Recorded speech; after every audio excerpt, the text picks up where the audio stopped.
NFC. DeBerg's problem, according to Bill Walsh, and I talked to him before the game, is that he tries to force the pass into a crowd to make things happen. If he doesn't do that today, Walsh says he can be a winning quarterback. And for the 49ers, number 32, O.J. Simpson, is a guy who can't do it week in and week out, but he had a fine day last Sunday, rushing for 89 yards in all. And, you know, just having O.J. Simpson on the field for the 49ers makes them a force on offense. He's scary.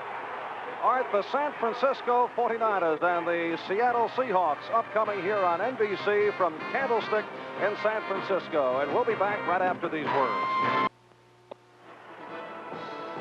That is it for NFL 79. The executive producer of NFL 79 is Don Ohlmeyer.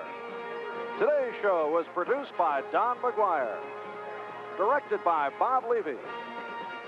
Technical director Salvatore Nagita. Associate Directors Mary Buta and Mike Eilbaum. Coming up next, the Seattle Seahawks and the San Francisco 49ers. Lobo turns strippers into cheerleaders and kicks off some wacky action Tuesday. It's the end of a long day. Friends are gathered here to watch TV. It's a beautiful setting for a good cold glass of Rainier beer. And now, the pouring lineup. Bobby Holden, left couch, Seattle, Washington. James Leach, right couch, Aberdeen, Washington. Tommy Slockovich, center easy chair, Bellingham, Washington. Lester Hobbs, kitchen runner, Tacoma, Washington. And Sandy Leach, corner living room, Bellevue, Washington. There they are. They're thirsty. And now, yes, they're pouring Mountain Fresh Rainier. You know what goes on underground? This is King 5, Seattle. NBC Sports presents the best of the National Football League, the American Football Conference.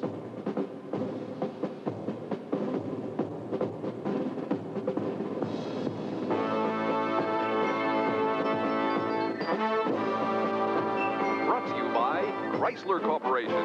See the mileage makers at your Dodge or Chrysler Plymouth dealers. By Anheuser-Busch Natural Light. When you want a smooth, clean taste and a great light beer, just say natural. By Lincoln National Life Insurance Company. We're easy to remember. And by America's full-service bankers. Ready to serve you where you see this symbol.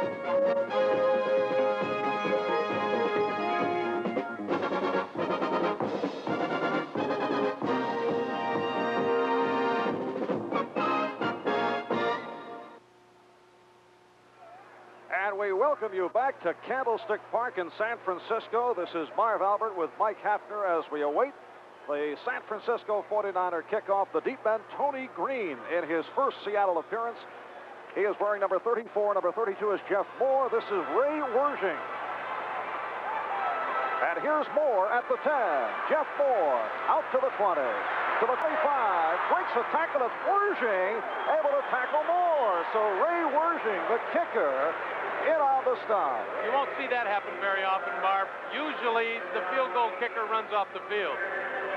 The Seahawks with Jim Zorn at quarterback, Sherman Smith and Dan Dornick are the running backs.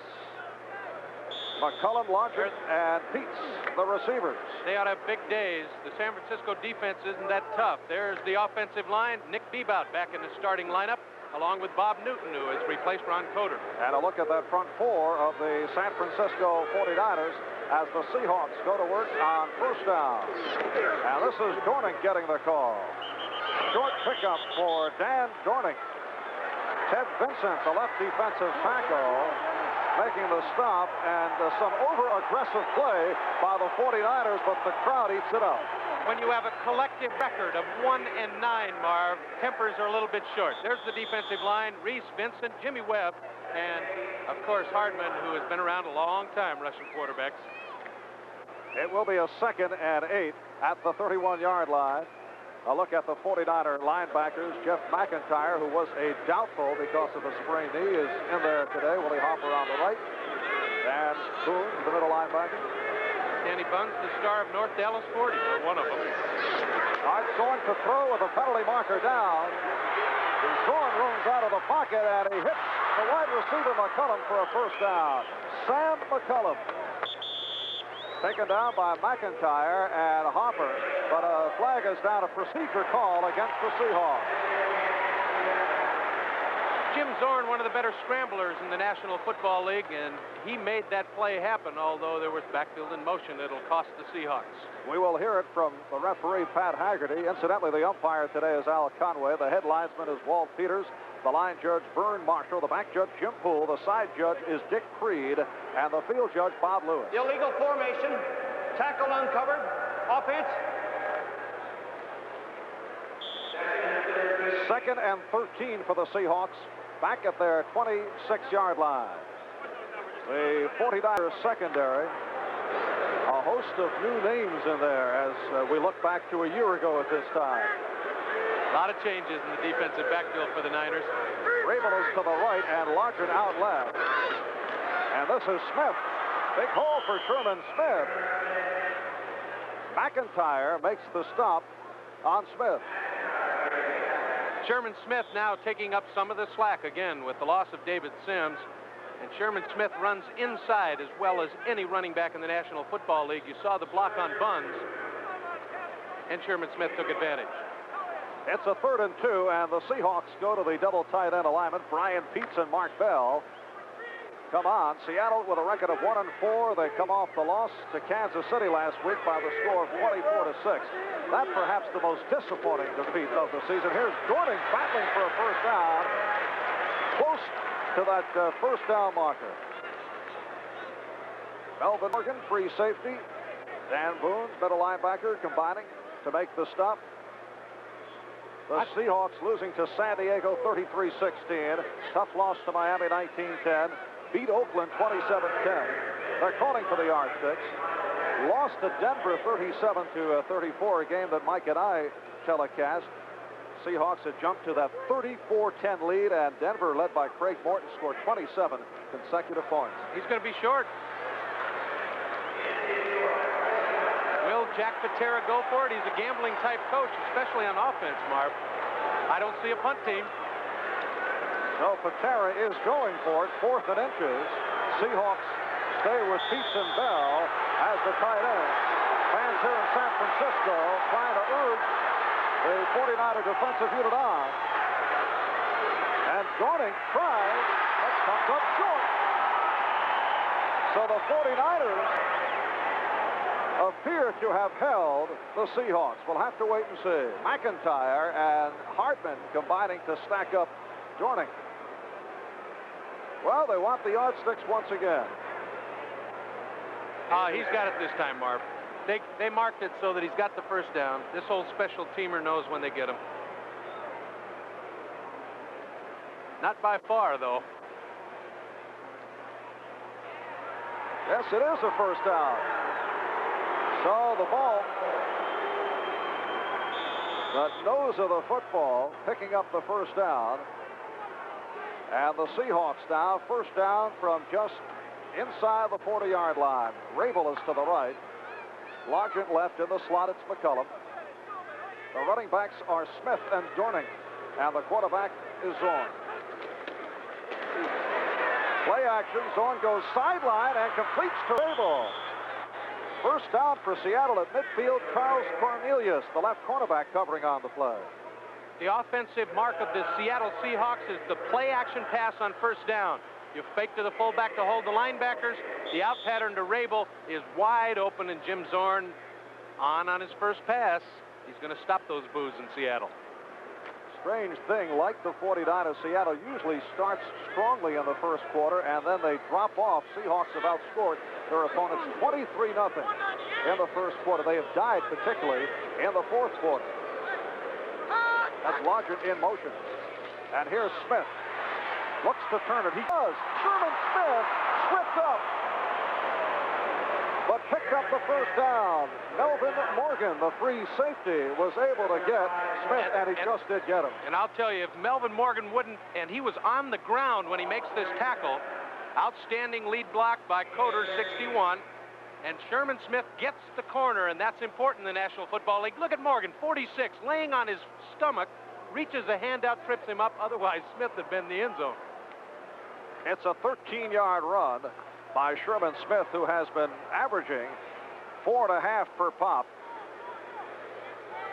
First down at the San Francisco 37, 3 minutes in. First quarter, and Zorn goes sideline for Largent down at the 25 and thrown out of bounds at the 20. So the Seahawks moving very well here in the first quarter. Gerard Williams, the right cornerback for the 49ers, made the push out on Largent.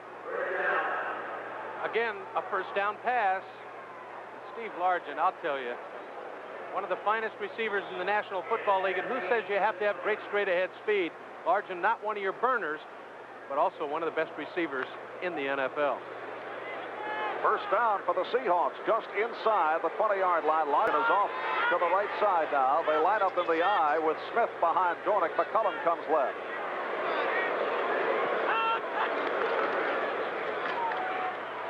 And here's Sherman Smith off a beautiful fake. Gets inside the 15. Ted Vincent, the left defensive tackle for the 49ers, number 75, making the stop on that man. And again, you pointed out the outstanding move of Sherman Smith.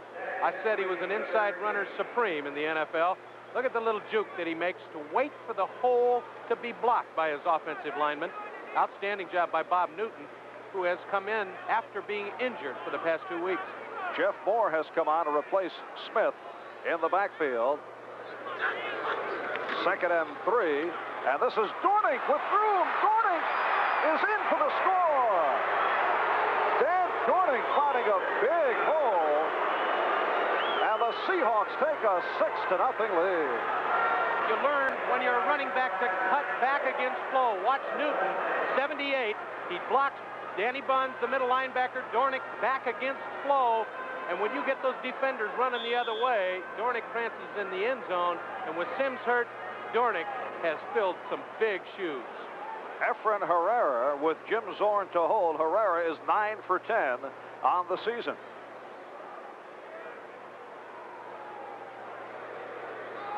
Thirteen-yard run by Dornick.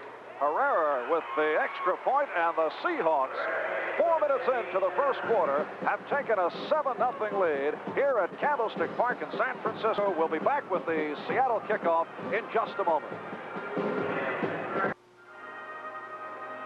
Beautifully executed scoring drive by the Seattle Seahawks. 9 plays, 70 yards. Dornick took it in from 13 yards out, and the Seahawks lead it 7-0.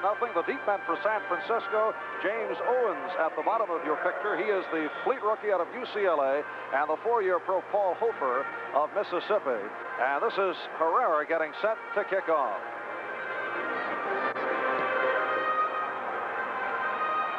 Fielded by Hofer to the 20. And Hofer out to the 28, 29-yard line. Don Dufek, backup secondary man, and Peter Cronin combined to make the stop. Final score, St. Louis defeating Houston 24-17. That's the final as you look at that 49er backfield. The quarterback Steve DeBerg, O.J. Simpson, and Wilbur Jackson are the running backs. The wide receivers for the Niners, Freddie Solomon, who came from Miami and has done very well. Mike Schumann, a young man who Bill Walsh likes very much. And, of course, the famous Notre Dame tight end who was the #1 pick here, Ken McAfee. Schumann goes left, and Solomon right as DeBerg looks to throw on first down, dumps it up to Jackson. Wilbur Jackson tripped up across the 30 by Sammy Green, 4-year pro out of the University of Florida. 49ers love to throw to the running backs. They picked on the wrong linebacker, though. Sammy Green is the best. 49er offensive line, Singleton, Ayers, Quillen, Cross, who was a questionable with a strained hip, is in there, and Fonhorst. 7-0, Seahawks on top, 2nd and 7.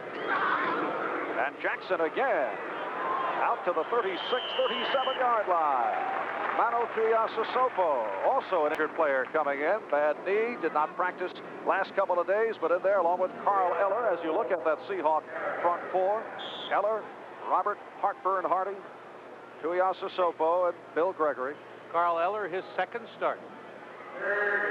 Linebackers, Green, Beeson, and Butler. It is a 3rd down and 2. 49ers out of the I. Jackson in front of Simpson. And here is O.J. on his first carry. He's got the first down and more across the 45-yard line. Fonhorst, the right tackle, with a good block to spring Simpson as Sammy Green came up to make the stop. Some of the moves of the juice. He still got him. I know that knee is bad and it swells and he doesn't get to practice all week, but you see the quick feet, and he gets to the corner, even breaks a tackle, a bit of an arm tackle. O.J. Simpson, I'd love to see him gain 100 yards. Come off the 89-yard effort last week. There you look at those very impressive career totals. Only Jimmy Brown has gained more yardage. Here's DeBerg throwing long. He's got McAfee down to the 5, inside the 5. Hauled down by Green and Harris. Outstanding call by head coach Bill Walsh. He wanted to isolate his tight end, Ken McAfee, on the linebacker. And most linebackers are going to have a tough time keeping up with the big tight ends. It was Sammy Green, who usually covers very well on the pass, but McAfee had him beaten by 15 yards.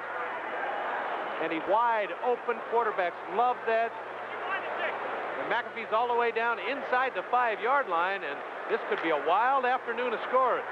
50-yard pass play. It's a 1st and goal down at the 3 as DeBerg asks for quiet. O.J.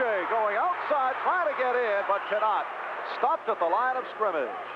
Cornell Webster, the left cornerback, was able to follow Simpson off to the left. Simpson lost his footing, though.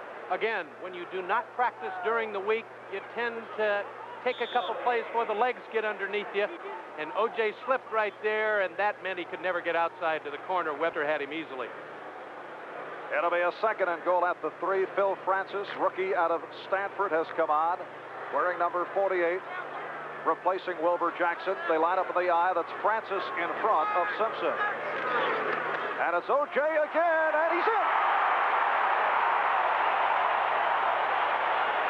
Simpson on a 3-yard split for his 3rd touchdown of the season, led by Randy Cross and Phil Francis. And the 49ers now trail 7-6. The reason they bring in Phil Francis is for the lead blocking. Watch 48. He goes in, clears the way for O.J., buries his man. Simpson has nothing to do but fall across the goal line, and the 49ers are on the board. Here we go. Well, O.J. has churned up some yardage here in the 1st quarter in his pursuit of Jimmy Brown. That's going to be, I would think, impossible unless there is a miraculous recovery of O.J.'s left knee. Ray Wurzing putting it right through, and so we are tied with 7:37 remaining in the 1st quarter. Seattle 7, San Francisco 7. On Sports World, the WBA heavyweight title is up for grabs as power puncher Jerry Coetzee battles Big John Tate. Then, great teams and great action in the legends of bowling, plus celebrity poker, all on Sports World, October 20th. The 49er drive, 6 plays, 71 yards in 3.5 minutes. The big play, the 50-yard pass from DeBerg to McAfee. Simpson took it in from 3 yards out, and we're tied at 7. You just got to look at head coach Bill Walsh, one of the finest coaches of the pass offense ever in the National Football League. You played for Walsh among your many coaches? Yes, one of my many stops. All right, the kickoff by Wurzing, and here's Green handling it for the first time as a Seahawk.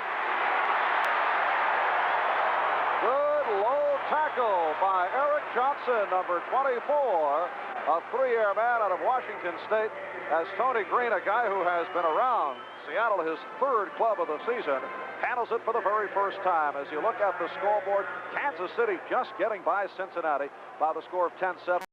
Giants have defeated Tampa Bay, led by rookie quarterback Phil Simms, so the Buccaneers lose their 1st of the season. Philadelphia convincingly over Washington, 28-17. Upsets continue in the NFL. Amazing. 1st and 10 at the 14-yard line. Jim Zorn, the quarterback. Dornick and Smith are the running backs. Now that's Dornick on a straight-ahead move. Stopped by Ted Vincent, the left defensive tackle. Oh, a punch was thrown. Vincent, the left defensive tackle, had some words with Dornick. And again, 1-9, the collective record of these 2 clubs, and that makes for short tempers, and we're going to see it all day. Personal foul against both the 49ers and the Seahawks.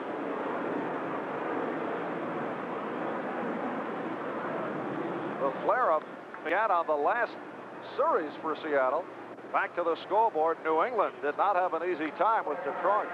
Had to score in the last minute. And there's a surprise. What happened to that Buffalo offense? I'll tell you. Rain, hail, every other kind of weather you can think of. And Atlanta over Green Bay, 25-7. You'd expect that score after that big Monday night win by Green Bay. It is a 2nd and 5 at the 19. Steve Rabel now is flanked to the left side. Here's Smith. Got a hold on the left once again. And off the stutter step move, he picks up the first down. The strong safety, Tim Gray, number 30, made the tackle. I talked to Bill Walsh prior to the game about his linebacking core. He said nothing. And that's the reason for the outstanding inside running. And Sherman Smith takes advantage and makes the defensive back eventually make the stop. And Mike, a nice block issued by Dornick to set Smith through. If you haven't got linebackers in the National Football League, you can't play defense.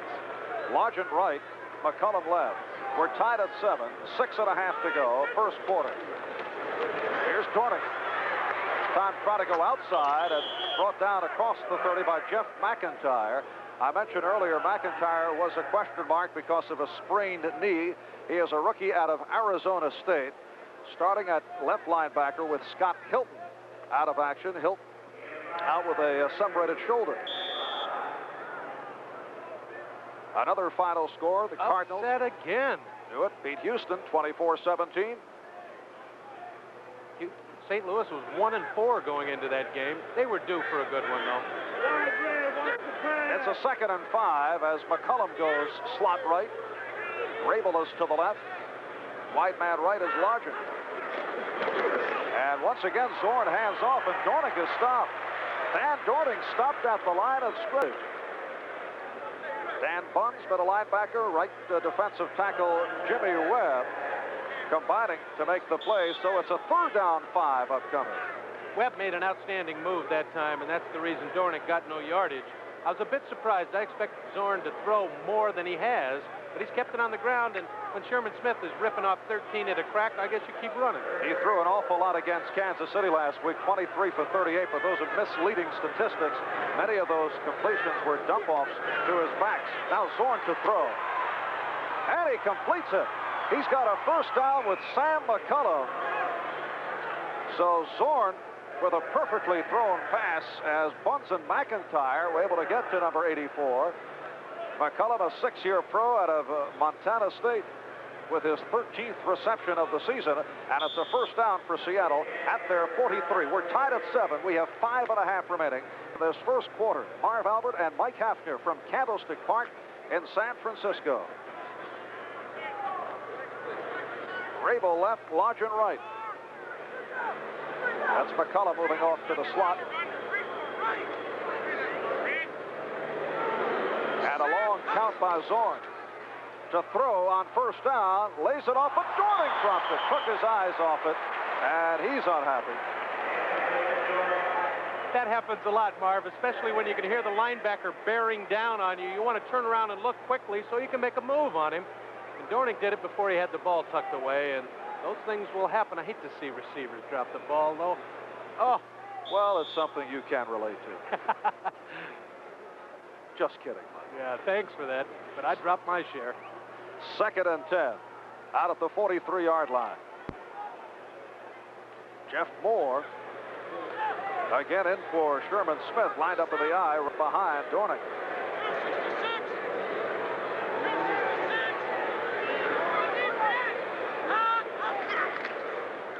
And here's Moore.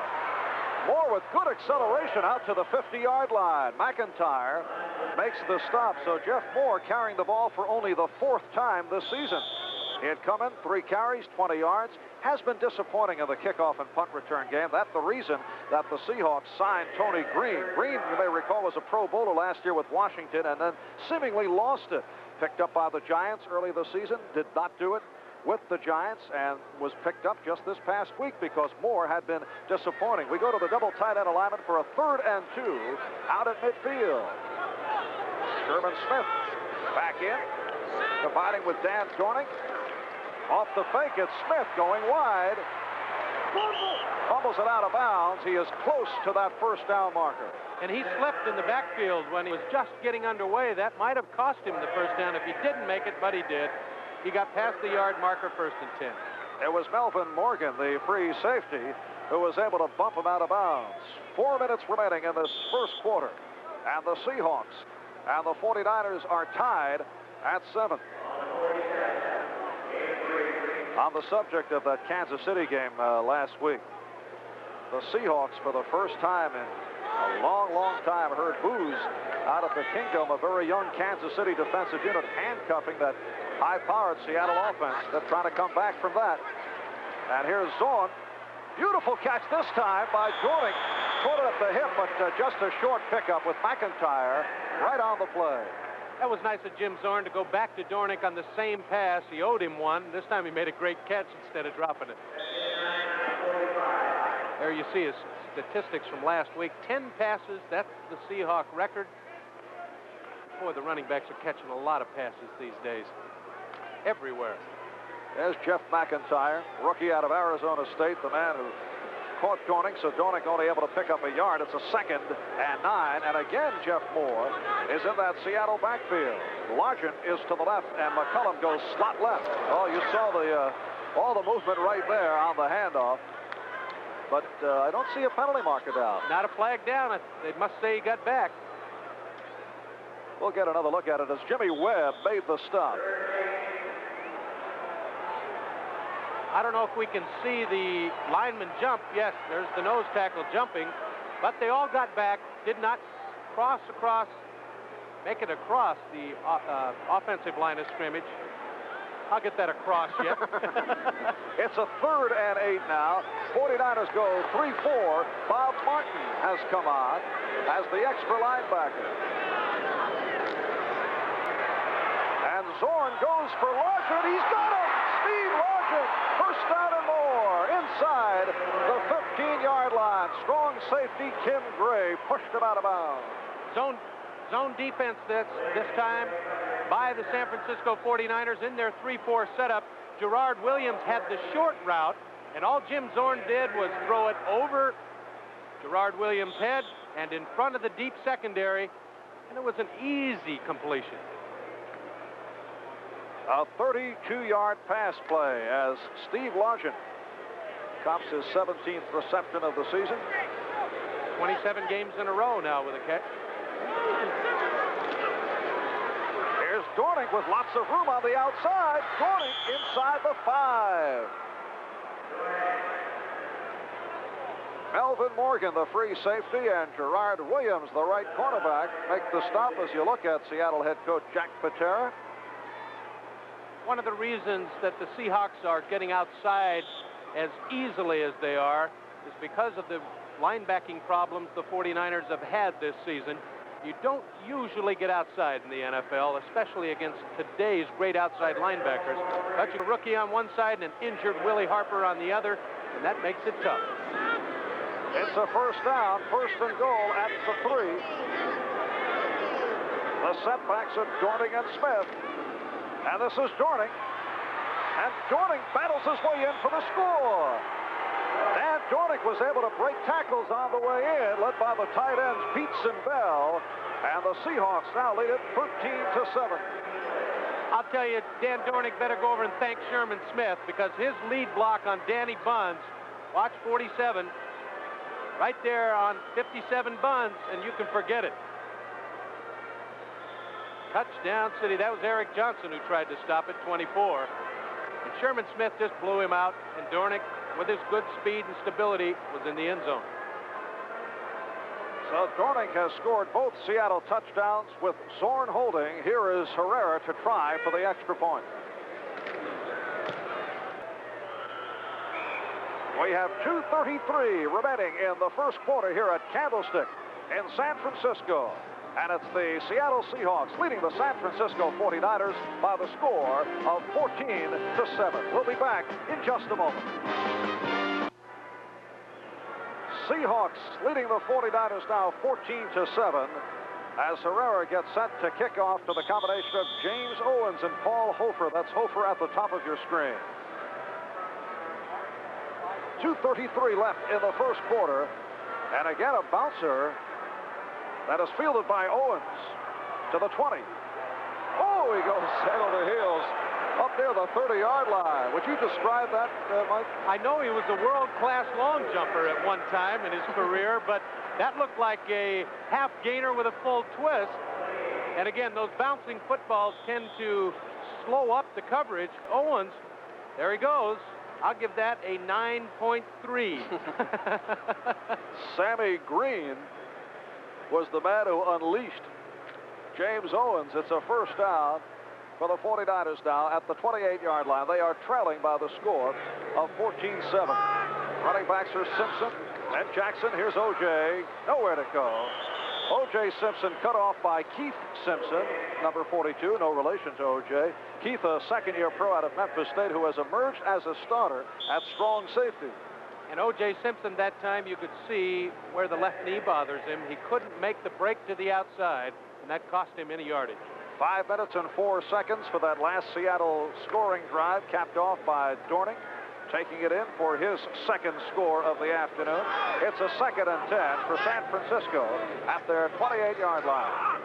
Now DeBerg throwing the middle. Oh, and a beautiful catch is made for first down by Freddie Solomon. Freddie Solomon, the 5-year pro out of Tampa University. Stopped by middle linebacker Terry Beeson. It's a first down at the 40. One of the hardest receptions to make for a wide receiver is to come back from the direction he is moving in. And Steve DeBerg threw this behind Freddie Solomon. Solomon had to go backwards. He was coming towards your screen. Had to go back and catch it.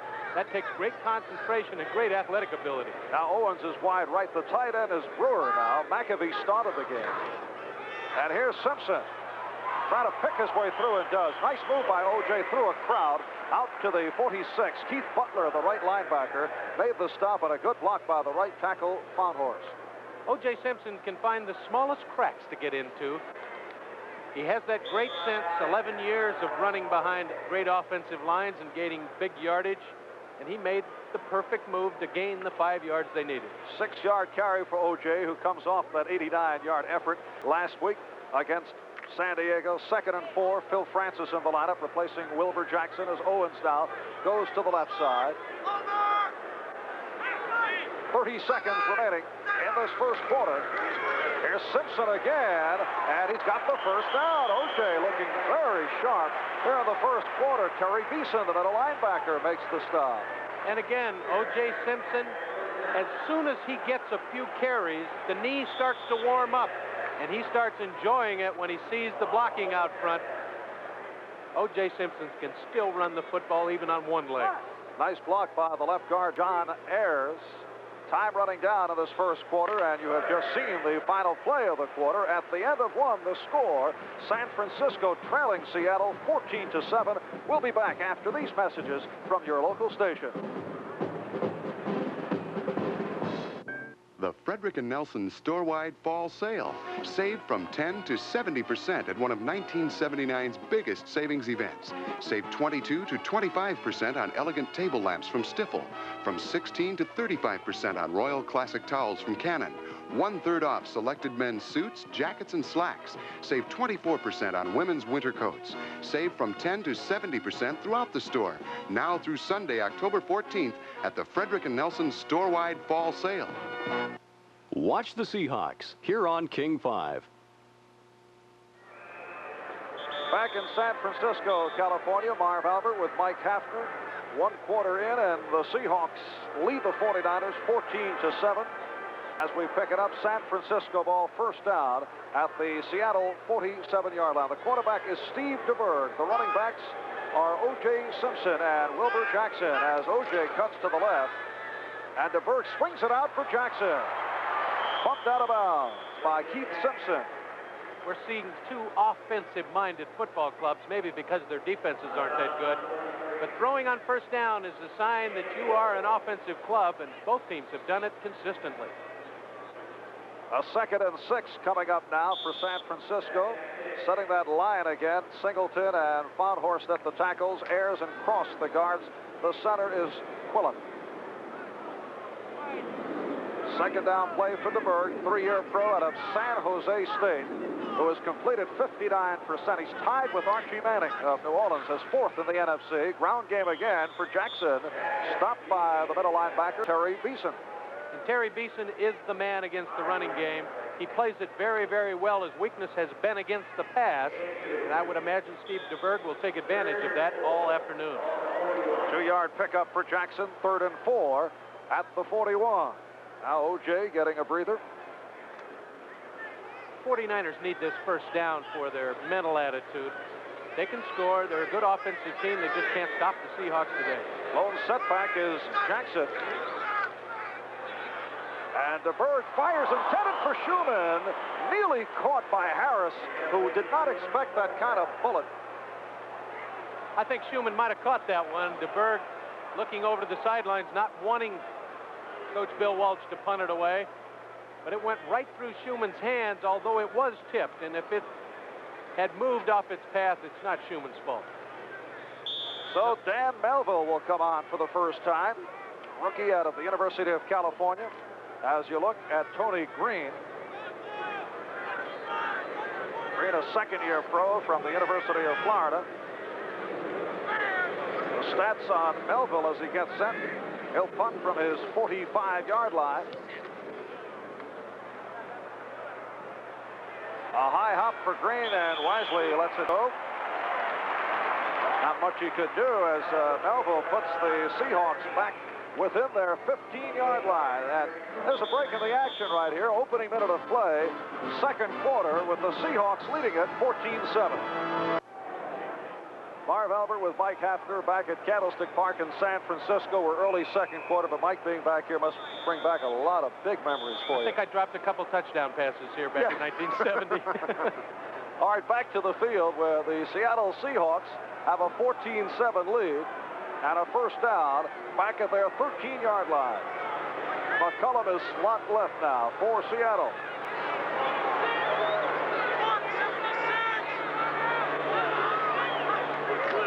So movement in the line on that handoff to Dornick. Dan Dornick with a straight-ahead move. Again, they got back before the snap. Nobody crossed the offensive line of scrimmage. Notice how I got that down now. Dan Buns making the stop on the play. A 5-yard pickup. It'll be a 2nd and 5 at the 18. Seahawks come in with a season record of 1-4. Last week losing to Kansas City at home by the score of 24-6. They are 3rd offensively in the AFC, 3rd in passing, 5th in rushing. But their major problem has been defensively. Here's Dornick. Tries to cut back. Hit down at the 19-yard line. Vincent and Saraceno combined to make the stop. So it's a pickup of 1, and we'll have a 3rd and about 3. Bill Walsh must have been listening. His linebackers have been playing horribly up to this point, so he puts Gordy Saraceno in the lineup. First thing he does is stop that sweep that's been killing him. Ball is placed across the 20-yard line. Mark Bell has come on now as the double tight end. Dornick has carried it 12 times for 49 yards, so he's off to a fine start here in the first half. Jeff Moore stopped by that San Francisco front line. Jeff Moore seeing quite a bit of playing time here this afternoon. He's been spelling Sherman Smith, getting a shot in the backfield. Willie Hopper, the right side linebacker, was there to greet Moore. And again, if they stop the off-tackle and outside running plays, it's because of the linebackers. And Willie Harper, out of Nebraska, the man that made the stop. Herman Weaver, who had 2 blocked last week by Kansas City. Kicking away to the combination of Dungy and Solomon. And this is Solomon to the 45, and Plowden as he crossed that 45-yard line. The 49ers now will go back to work. 42-yard punt by Weaver. And we have a timeout. We'll be back here at Candlestick in San Francisco in a moment. Next Sunday, start your day with NFL 79, followed by regional coverage of exciting NFL action.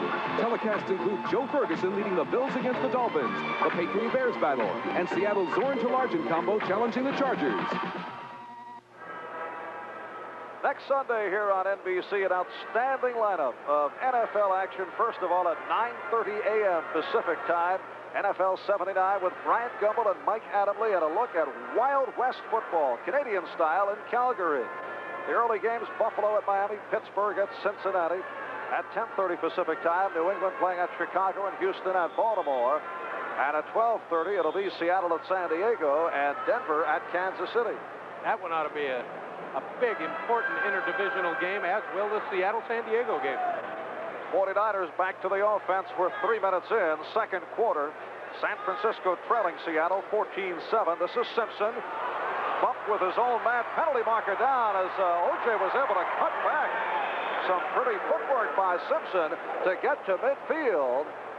Dave Brown, the right cornerback, tripped him up, but there is flag down. You saw 11 years of experience at running back that time. But it's all going to come back.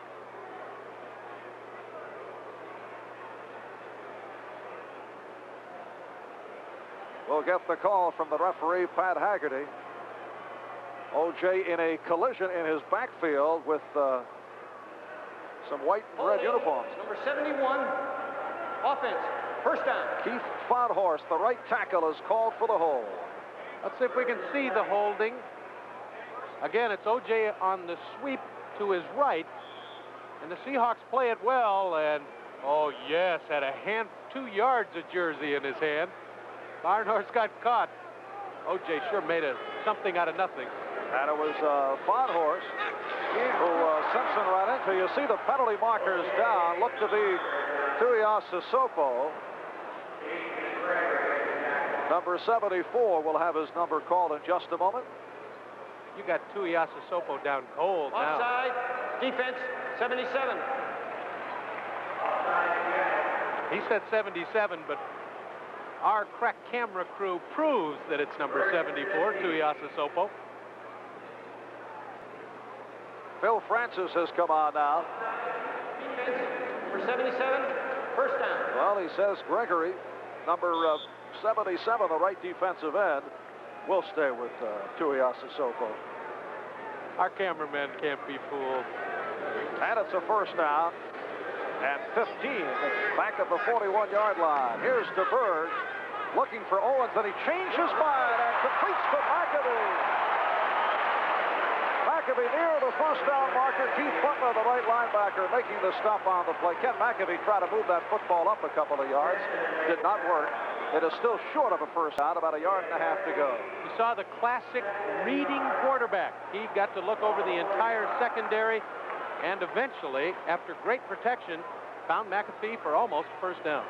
And DeBerg is now 5 for 6 for 85 yards, so he has those impressive statistics going for him here in the first half. This time, Simpson. And O.J. battles for the first down. He's mighty close. We'll have to see Sammy Green in on the stop. This telecast is presented by authority of the National Football League, and it's intended for the private use of our audience. Any rebroadcast or other use of this telecast without the express written consent of the San Francisco 49ers and the National Football League is prohibited. Just short of a first down. It will be a third, and this much. Pittsburgh leading Cleveland 30-14 in the third. Well, what happens when the Steelers get healthy? That's true. 10.5 remaining. Second quarter. Seattle leads San Francisco 14-7. And yes, the first down picked up by Phil Francis. A diving move by the rookie out of Stanford. Quick opening play. And Phil Francis, again, a great lead blocker and also a power back. And he finds and dives over. That one I'll give a 9.3. Dove for the first down. Phil Francis, who has had an injury-plagued career, particularly collegiately. Denver leads San Diego 7-0 in the third. Mike Schumann is out to the left side for his first from the 41. DeBerg off the beautiful fake Solomon on the end around, but it does not click. Bill Gregory was right there to stop Solomon. The defensive play was for Gregory to stay at home in his defensive position. All that faking and everything, Gregory didn't fall for it, and it cost him. I thought maybe New Orleans would come back this week, but the Rams are definitely in control of that one. Archie Manning coming off the good day against the Giants last Sunday. Giants today upsetting Tampa Bay with Giant rookie quarterback Phil Simms out of Morehead State leading the attack. It's a 2nd and 7 at the 38 for the 49ers. Here's Simpson with a beautiful move. O.J.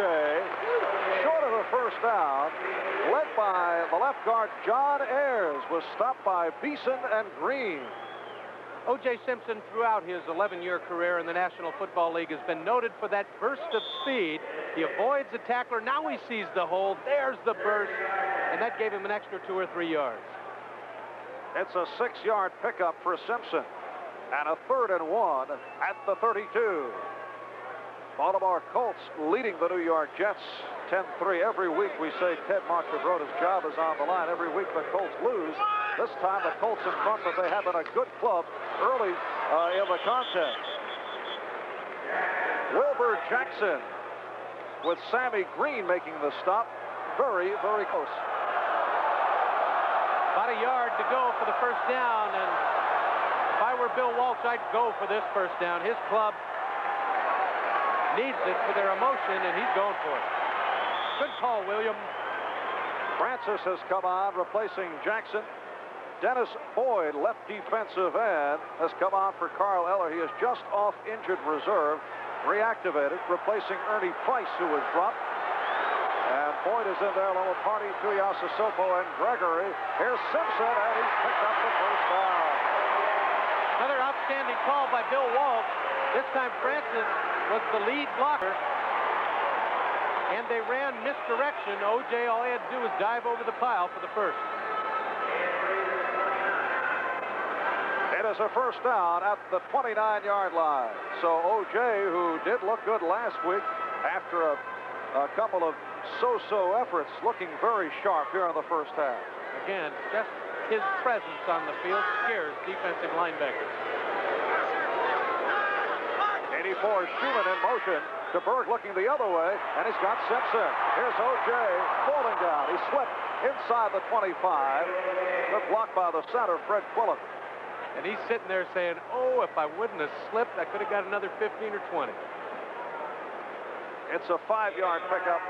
It'll be a 2nd and 5 at the 24. Setting the Seahawks defensively, Boyd, Hardy, Tuiasosopo, and Gregory are up front.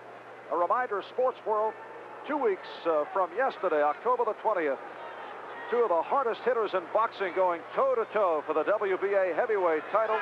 Undefeated John Tate going up against Harry Coetzee from Pretoria, South Africa. Can go either way. I don't know if Seattle was drawn offside or if they jumped by themselves. I'll have to wait for Mr. Haggerty. Well, offside against Seattle, says Pat Haggerty. I think it was Tuiasosopo again, 74. It is 75, Robert Hardy. I think both of them jumped, but they caught Hardy. You're talking about that heavyweight championship fight, Mark. Defense. First down. You and Dr. Ferdy Pacheco will be over there for that one. Ought to be exciting. It will be. In fact, speculation is that Larry Holmes will go against the winner. Although he says if it's Coetzee, he will not fight him in South Africa. All right, first down at the 19-yard line. And the Burgers wallop. Keith Butler ramming him. Butler with the jarring move, and it was Dennis Boyd taking it all the way down, stopped by Singleton. DeBerg never saw Butler. Blitzed by the linebacker. DeBerg never saw him coming from the weak side. He wasn't picked up by the running back. A perfect call on defense. The ball pops up in the air, and Boyd is there, Johnny on the spot. But Butler was the main man on the pass rush. You'll see nobody touches him. He's got a straight shot at DeBerg's back, trying to hit O.J. in the flat, and there's Dennis Boyd, who is just back off injured reserve. And I'll tell you, defensive linemen love it when they get a chance to run the football. Not a bad move for a guy 6'5", 255 pounds. Ron Singleton, the left tackle for the 49ers, the man who made the stop on Dennis Boyd, obviously shaken up and helped to the sideline. And that was ruled an interception, so DeBerg is picked off for the 9th time this year, but it was the jarring move on the blitz by the linebacker, Keith Butler, setting up the Seahawks in excellent position right here. On first down, penalty marker down as Rabel picks off that Zorn pass down at the 30-yard line. Holding against the Seattle Seahawks offensive line. There's Pat Haggerty. Good call by Zorn. You get a turnover, you want to go up top. Nobody was open deep. Well, he dumped it off, but the holding penalty will cost the Seahawks. Just under 6 remaining in the first half, and Seattle leading San Francisco by the score of 14-7. This is the 4th penalty against the Seahawks. And here's Haggerty. We have holding, number 61, offense, first down. The left guard, Tom Lynch, 3-year man out of Boston College, is called for the hold. It puts it back at the 48, and it'll be a 1st and 20. Dan Dorning has scored both Seattle touchdowns, 13-yard run, and then the short pop from 3 yards out. O.J. Simpson took it in from 3 for the 49ers, following a 50-yard pass play between DeBerg and the tight end McAbee. All right, Dorning, as Zorn tried to cross the 49ers up, is hit for a loss. Al Cowlings and Dwayne Board coming in from the right side, and obviously the 49ers were not fooled. A little misdirection will work if you've got the defensive club moving away from the carrier each time, but that time 49ers weren't fooled, as you said, Marv. It's a 4-yard loss. It'll be a 2nd and 24 out at midfield. Now Largent to the left, Rabel is right, McCullum is in the slot. Smith and Dorning are the running backs.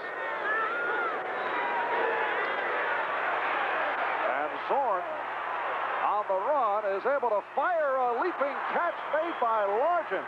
Steve Largent picked up the first down. He was pushed back the other way. That was a beautifully executed play.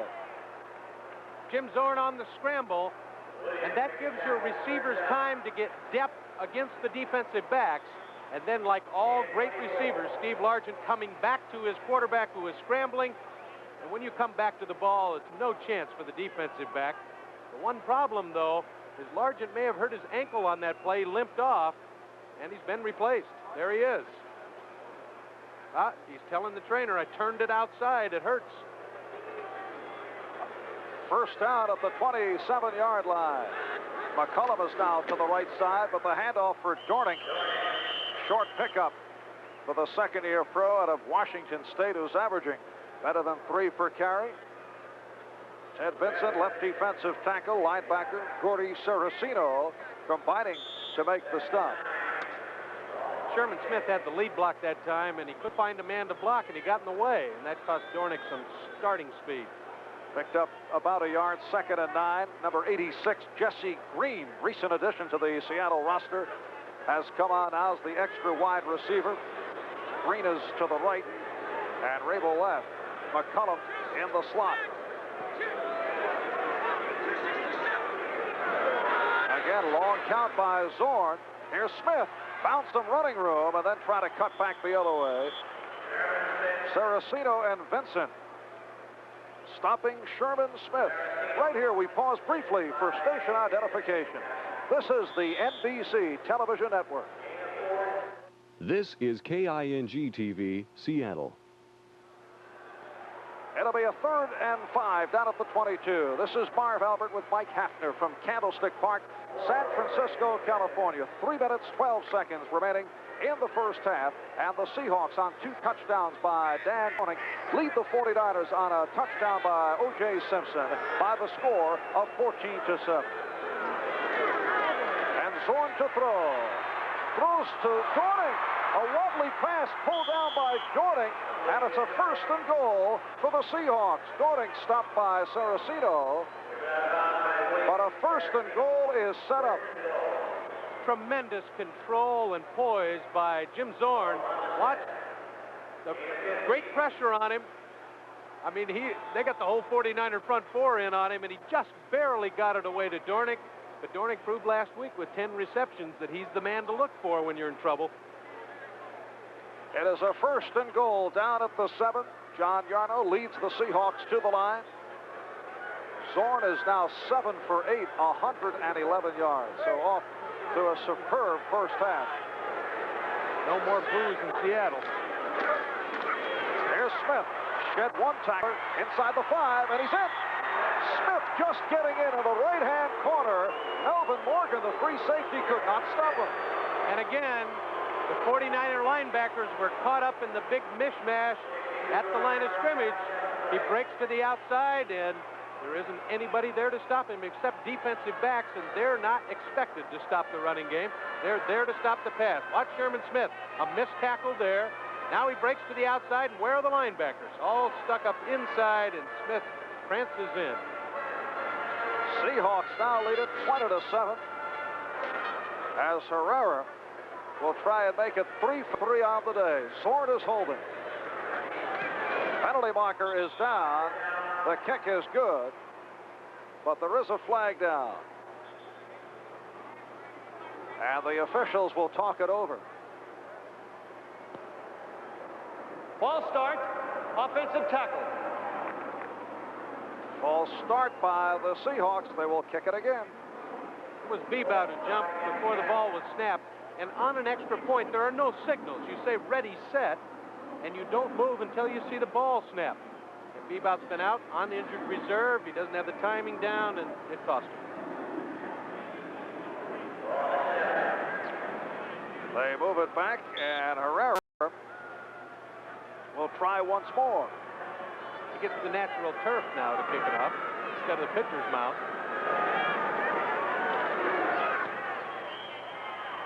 And Herrera puts it through, so the Seattle Seahawks now lead the San Francisco 49ers by the score of 21-7. 2:46 remaining in this first half. Back in a moment. A reminder, coming up in 2 weeks, Saturday, October the 20th on NBC Sports World from Pretoria, South Africa, undefeated Harry Coetzee and John Tate. They go toe-to-toe for the WBA Heavyweight Championship of the World. Also action with the Legends of Bowling, plus if time permits, a celebrity poker tournament with people like Franco Harris of the Pittsburgh Steelers and Gabe Kaplan.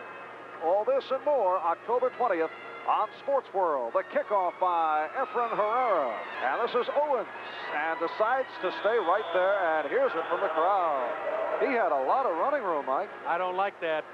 You've got a chance to score a touchdown if you can break it. You can't score when you got your knee down in the end zone. Not a wise choice. Rookie out of UCLA, James Owens, who has been a disappointment. Take a look at from the end zone, and you'll see how much room James Owens had. And I'll tell you, if I was a young rookie out of UCLA like I was once upon a time, I'd have been running like the wind. 21-7. A slow win, says our producer, Roy Hammerman. Good, Roy. You saw me play, huh, Roy? Here's DeBerg off the play action, going deep downfield for Sullivan. And let's see who has the football. It's ruled incomplete. Cornell Webster and Freddie Sullivan battling for it, and it's incomplete. The tie goes to the receiver if it's caught, but I think that ball bounced on the ground.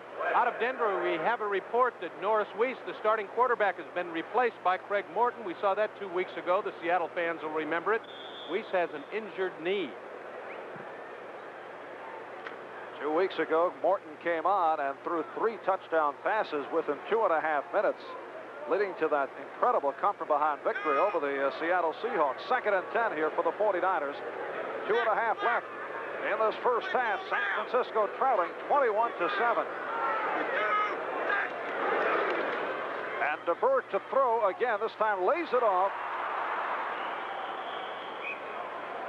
Bill Francis stopped by Larry Pulowski as Francis came out of the backfield, and it's spotted out at the 27-yard line, setting up a 3rd and 3. And in that Broncos-San Diego game, it's Denver 7, San Diego nothing. San Diego, one of the better offensive clubs in the NFL. The Bronco defense must have come alive. We are approaching the 2-minute mark And now the indication. So with 2 minutes remaining here in the first half, the Seahawks lead the 49ers 21-7. Steve DeBerg, 7 for 10 thus far, 97 yards. He's going with a backfield of Wilbur Jackson and O.J. Simpson. 2 minutes left first half. Seahawks lead it 21-7. Seahawks during preseason play walloped the 49ers by the score of 55-20. It was 55-0 at one point. They had a whole new defensive backfield, and Jim Zorn took advantage. All right, DeBerg on the run's got Jackson. Jackson with open field with the first down or more. Run out of bounds near midfield by the left cornerback, Cornell Webster. I'll tell you, Steve DeBerg could have run and gotten that much yardage, but they paid Jackson to run the football and catch the football. DeBerg did the smart thing. No knee injuries when you're not carrying it. And he caught him in that prevent defense, and the short pass goes then. And Jackson did a wise thing. He got out of bounds and saved a timeout. Could be important.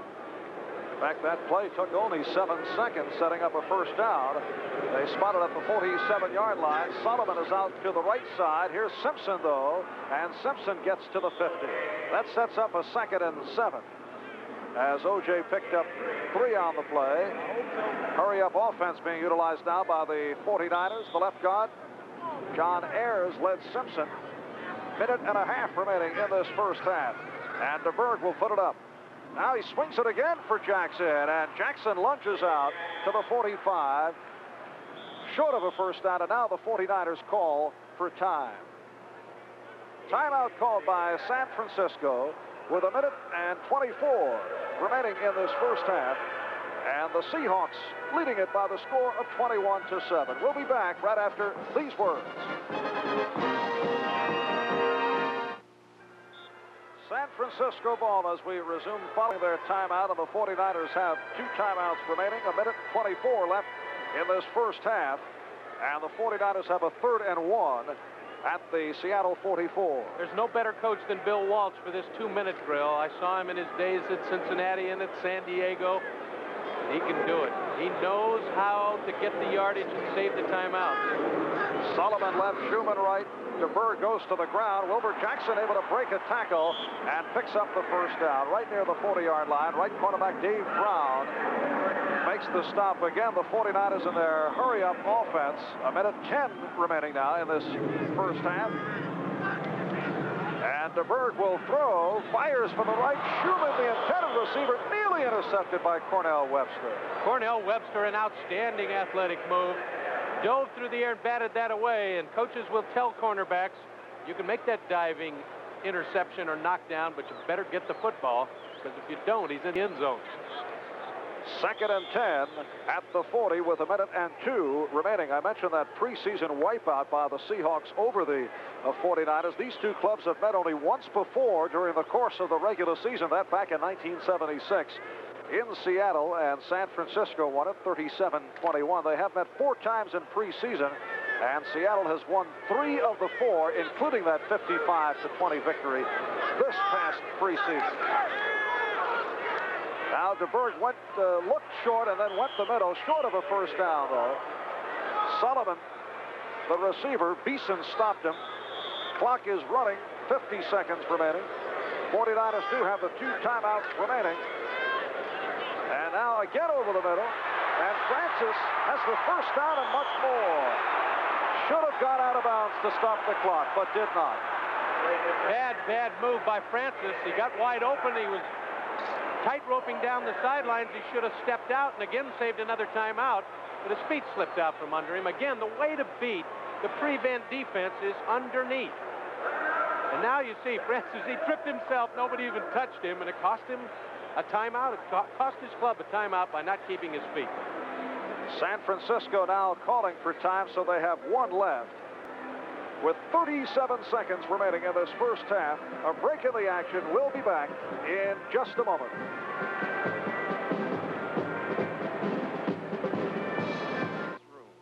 There are usually 9 or 10 infants playing, laughing, learning what it feels like to be loved. We can't show you their faces because they are victims of child abuse and neglect. I'm Archery Beeman of the Seattle Seahawks. And this is the Seattle Day Nursery, an agency supported by United Way. Here, they give love back to little children whose parents have agreed to seek help. In many cases, they were often abused or neglected themselves as children. No one knows how many abused children there are. But here in Seattle, there's a small ray of hope, thanks to a lot of volunteers who want to share the meaning of love. Thanks to them, thanks to you. It works for all of us, the United Way.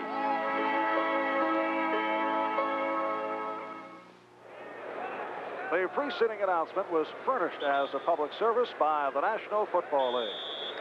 San Francisco now with one timeout left, 37 seconds remaining in the first half. Seattle leading it by the score 21-7. And a first down for the 49ers down at the Seattle 17-yard line. DeBerg swings it off to Linville Elliott and not able to come up with a football. Carl Eller was covering on the play. They sent all their receivers on crossing patterns to the left, tried to set it up for Linville Elliott, who came over from Cincinnati, and Bill Walsh remembers him when he coached the offense in Cincinnati. Elliott spent 6 years with the Bengals, 7-year pro out of Northeast Missouri State, and a good receiver. He has caught 10 for 78 yards. Not a good throw that time, though. Tough to catch those. Down low at your feet behind you.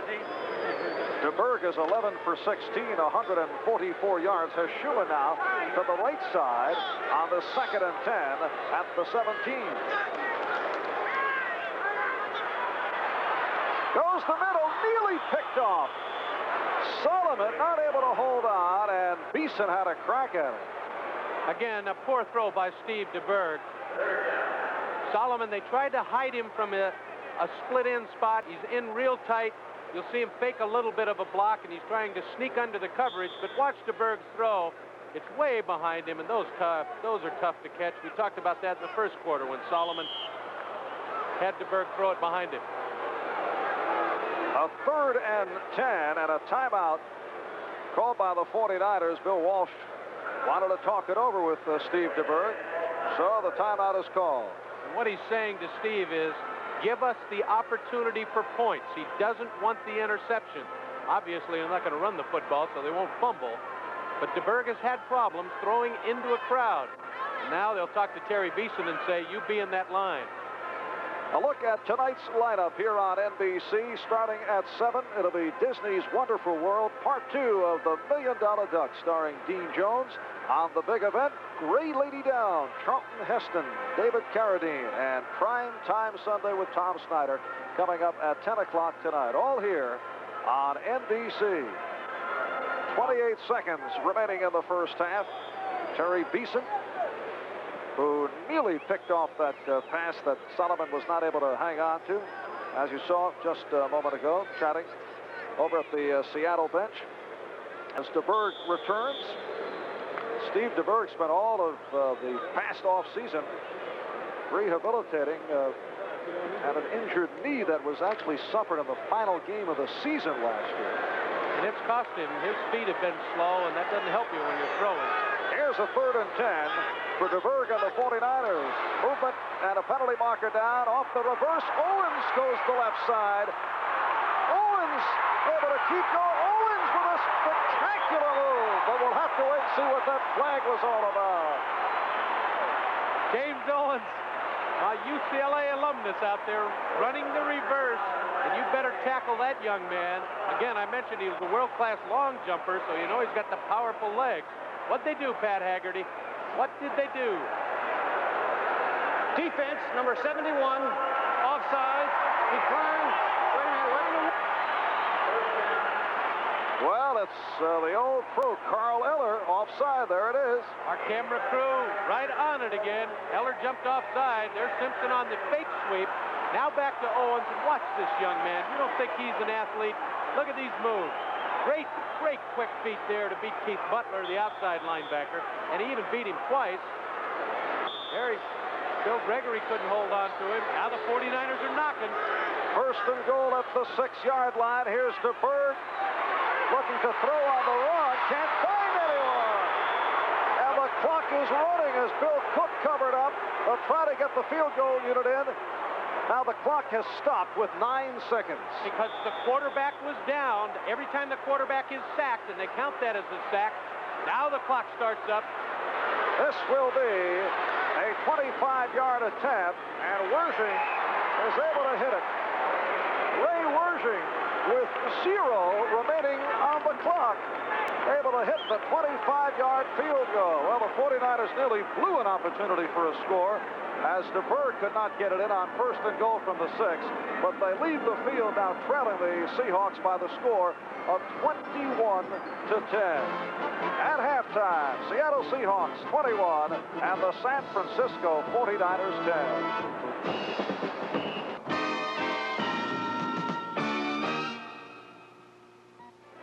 We are at halftime at Candlestick Park in San Francisco. For Seattle, 2 touchdowns by Dan Dornick, 1 by Sherman Smith.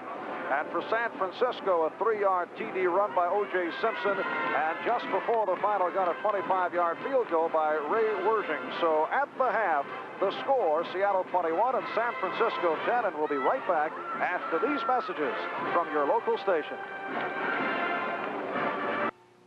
Okay, let's check the Mariner news. Tough game last night. Let's check the football headlines.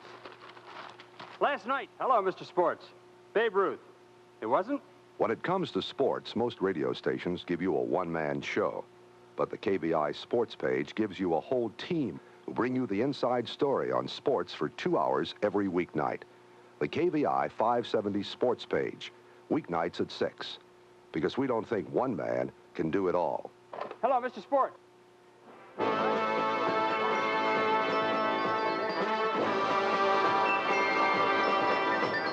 This 1979 National Football League game is brought to you by Schlitz. Make the most of now. From the life you live to the beer you drink. Go for it. By Radio Shack, the nationwide supermarket of sound. By Chrysler Corporation. See the mileage makers at your Dodge or Chrysler Plymouth dealers. And by Ryder Truck Rental, the best truck money can rent.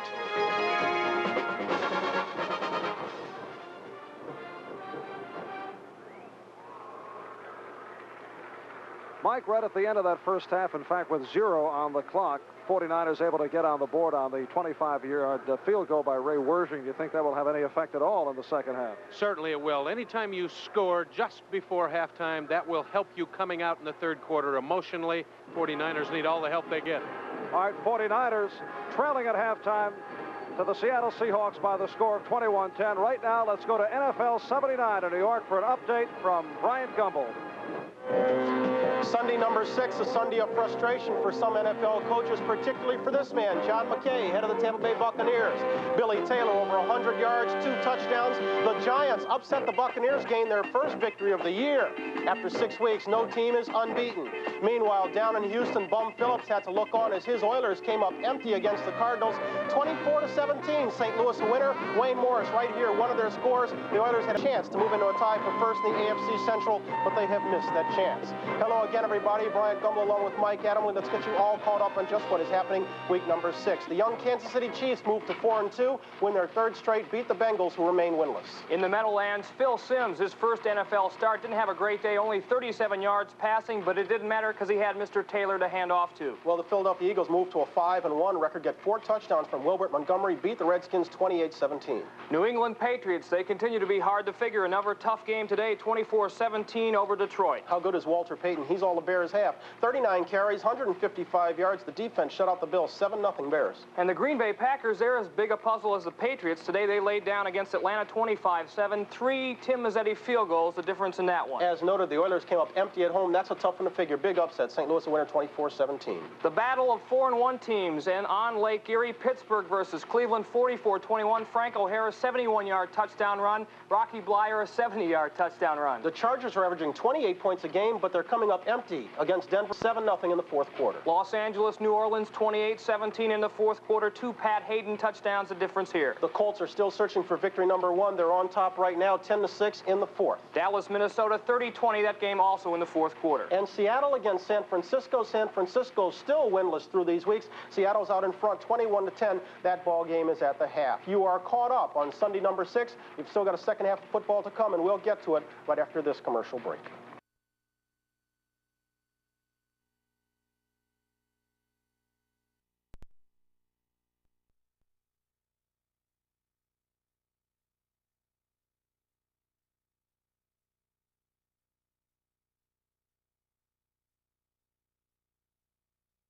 Back in San Francisco, Marv Albert with Mike Hafner.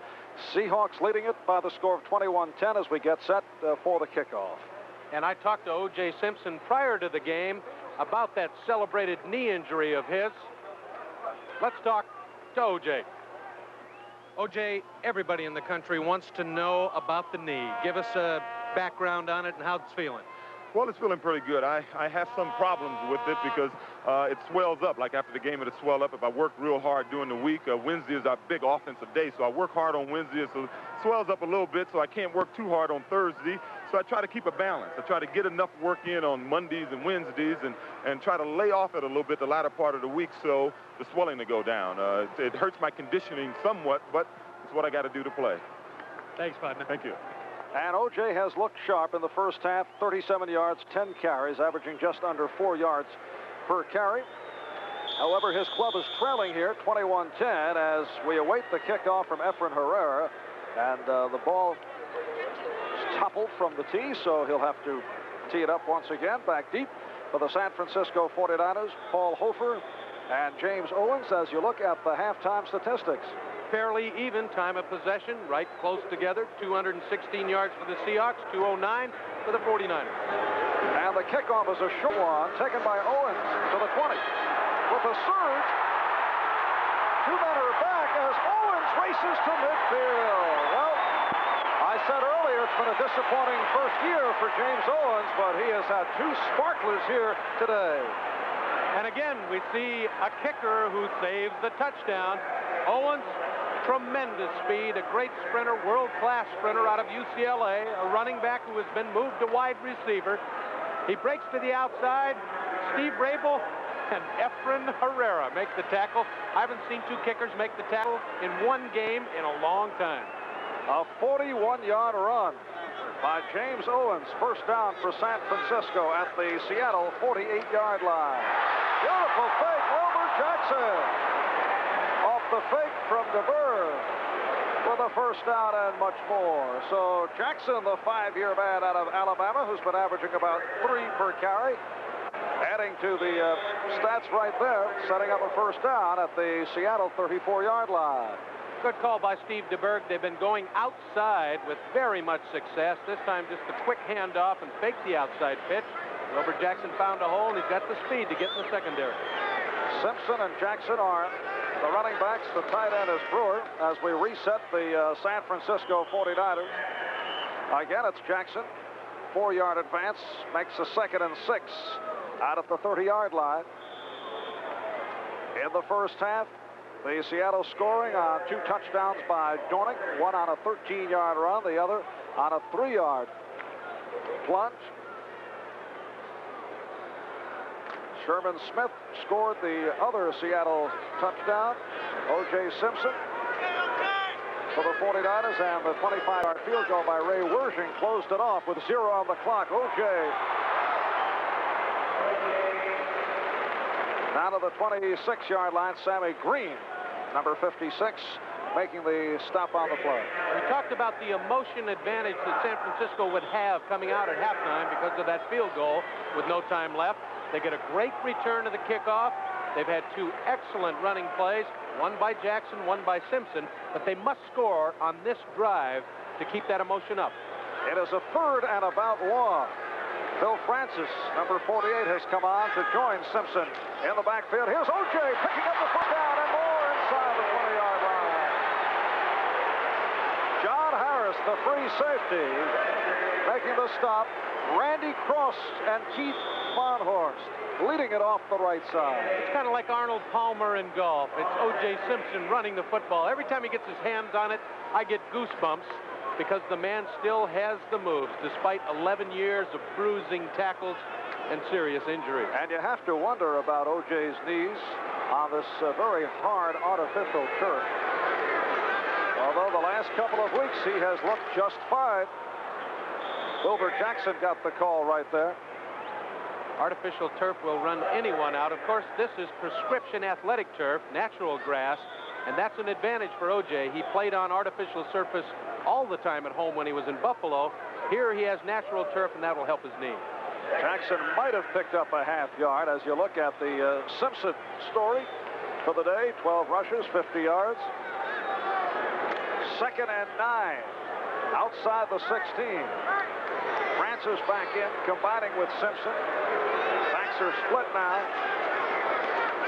And here's Francis off the big hole. 1st and goal for San Francisco. Free safety John Harris making the tackle. Left guard Ayers, center Quillen opening up that big hole for Phil Francis.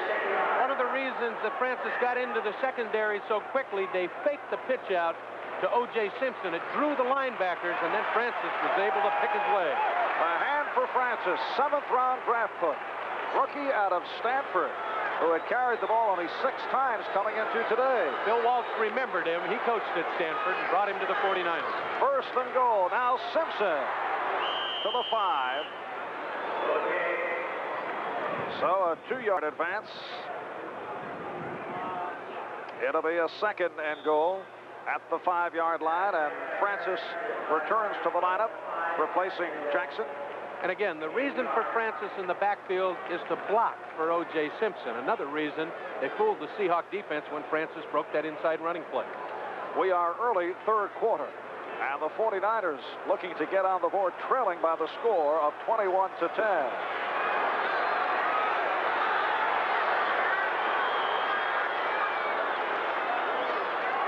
Here's DeBerg, and it's intercepted, picked off by Sammy Green, and a foot race now, being chased by DeBerg, and DeBerg is bumped away, and Green will go all the way.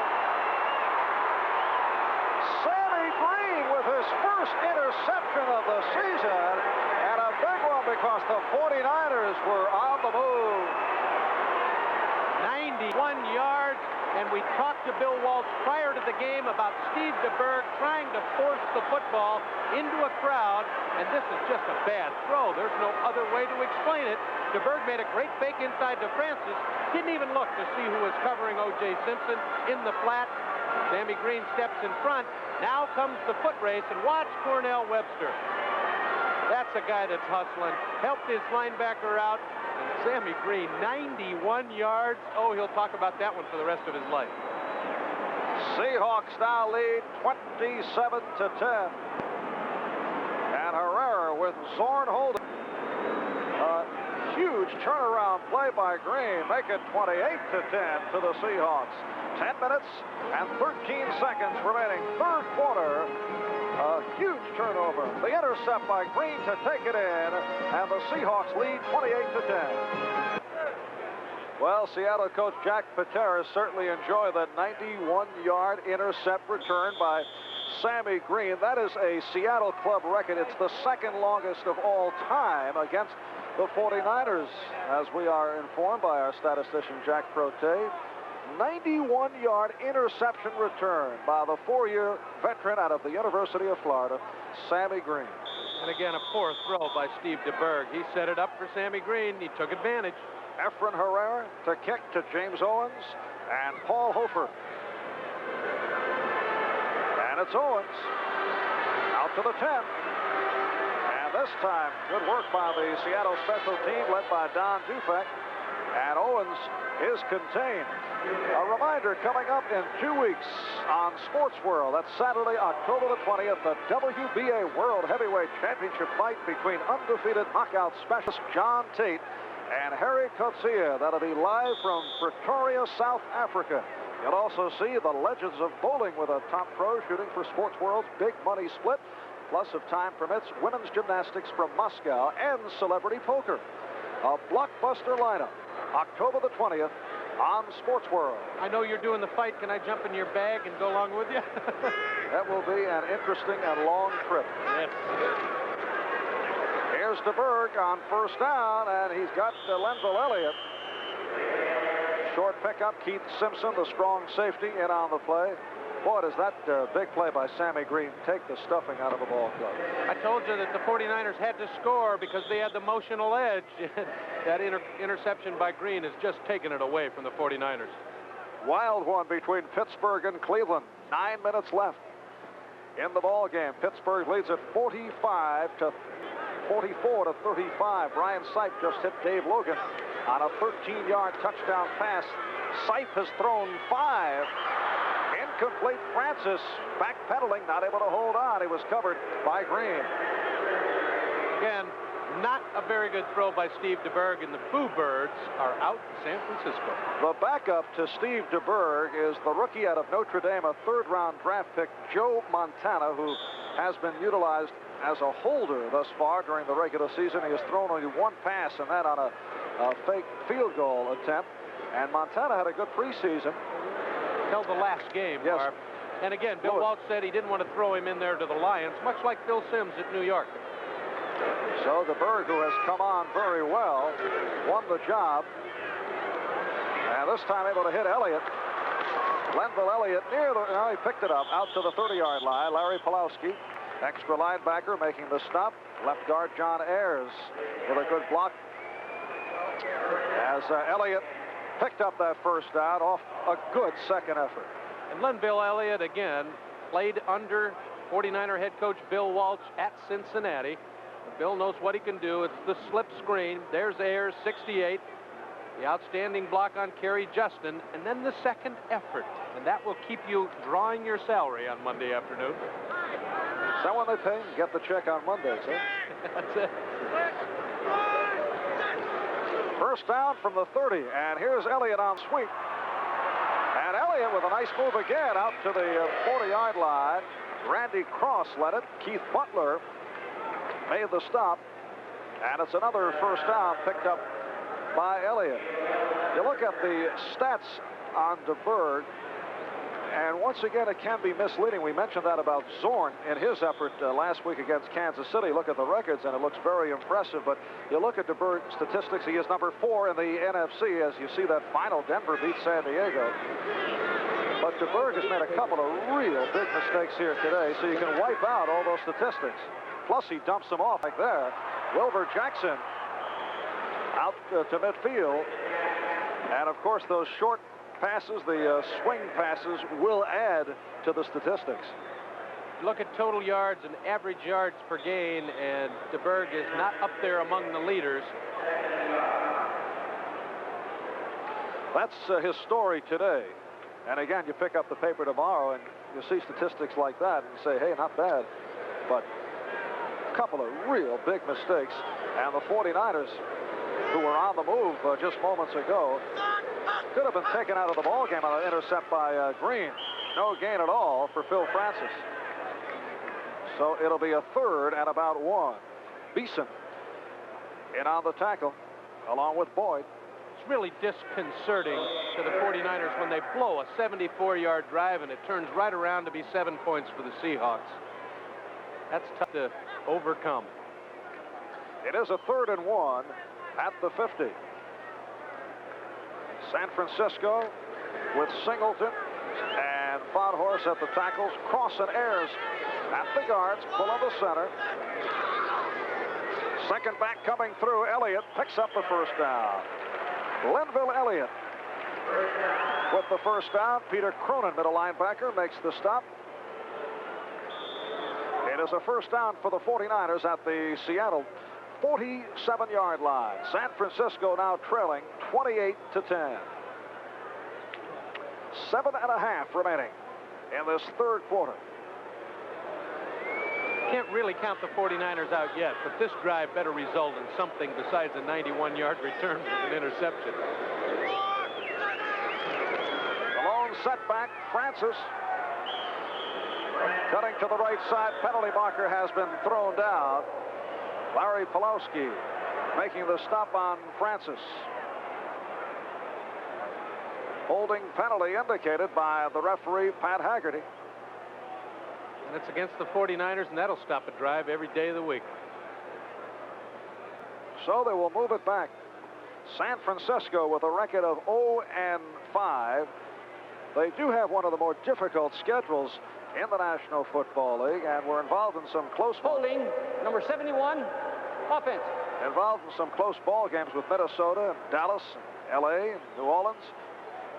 Beaten severely last week by San Diego. They have the Giants, who come off the upset win over Tampa Bay today. Next week at Giant Stadium in East Rutherford, New Jersey. And the Giants are going to be tough next week off the win. DeBerg with some time and completes to Schumann. Mike Schumann, second-year pro out of Florida State, brought down by a combination of Cronin and Pulowski. Seattle Seahawks secondary has done a very good job of keeping DeBerg from going long. We've got an injury. Here's Schumann. Schumann was jarred as he made that catch at the 45-yard line. And he is being attended to right now. A break in the action will return after this. Apparently Mike Schumann is all right, as he was really walloped in making that last reception. Watch his head as he gets sandwiched between the two linebackers, and his head drives into the ground. I think he was out cold for about 15 seconds. Back live, 2nd and 8 at the 45 as DeBerg swings it again. And this is Wilbur Jackson, and the fumble came after the whistle. Pulowski with a hard hit. Linville Elliott, I'll tell you, his second effort on his last 3 carries has really been exciting. He's been the spark plug so far in this drive for the 49ers. It is a 3rd down play and 8 at the 45. And that Denver 7-0 win over San Diego, we're just talking about quarterback statistics and how they can be deceiving as you look at O.J. Simpson pacing the sidelines. Dan Fouts of San Diego was 27 for 44, 305 yards, and the Chargers did not score. Statistics are for losers. And here is DeBerg throwing and broken up. Intended for Owens down at the 30. John Harris, the free safety, covering on the play. And it is a 4th down punting situation. Dan Melville comes on as Steve DeBerg goes over to the sidelines. And again, DeBerg tried to force that one. He didn't see John Harris back there. He almost got it picked off. Tony Green is back in single safety. There is Green in his 2nd year out of Florida, former Washington Redskin, former New York Giant. And Melville will kick from his 40. You get the feeling that Green is going to break one of these times. He certainly is due. Well, there is Green. He started to call fair catch. Explain that one. Then stepped out of bounds and tried to run, all right? You got to know where you are on the football field. That's important. Well, a timeout called with 5:53 left, 3rd quarter. Seahawks 28, 49ers 10.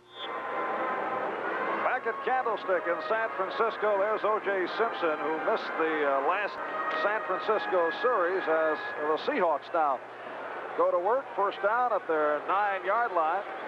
Nothing wrong with O.J. They like to give him a rest. Smith and Dorning, the setbacks. That's Largent in motion. And Zorn with time. Sherman Smith out near the 20-yard line.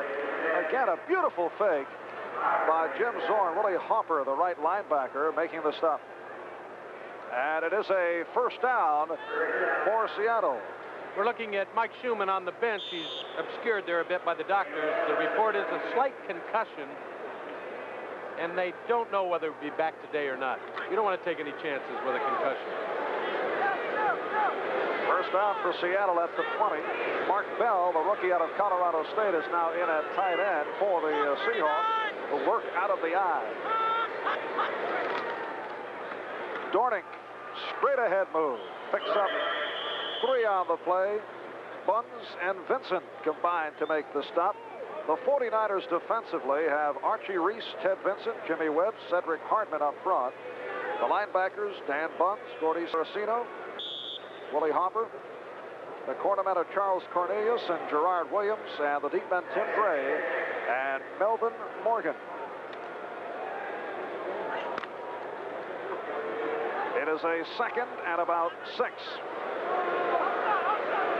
As you look at the 3rd down situation. It's only 2nd down, though. Yes, our people a bit ahead of the game. Maybe they know something here. As Dornick is able to make the reception at the far side. Strong safety Tim Gray on the tackle. Well, now we have a 3rd down. Yes, it is. 1 yard short of the first. Now we can look at those 3rd down conversions. Huh? All right. 3rd and about 1.5 yards upcoming. Out of the 29-yard line. 4:20 left in this 3rd quarter. Seahawks lead at 28-10. A big turnaround play with the 49ers driving here early in this 3rd quarter. Sammy Green picked one off and ran it in from 91 yards out. The longest intercept return of the history of the Seahawk franchise. Dornick has picked up the 1st down. The Seahawk offensive line had an outstanding day in the first half against the Denver Broncos 2 weeks ago, and today have been dominating San Francisco's front 4.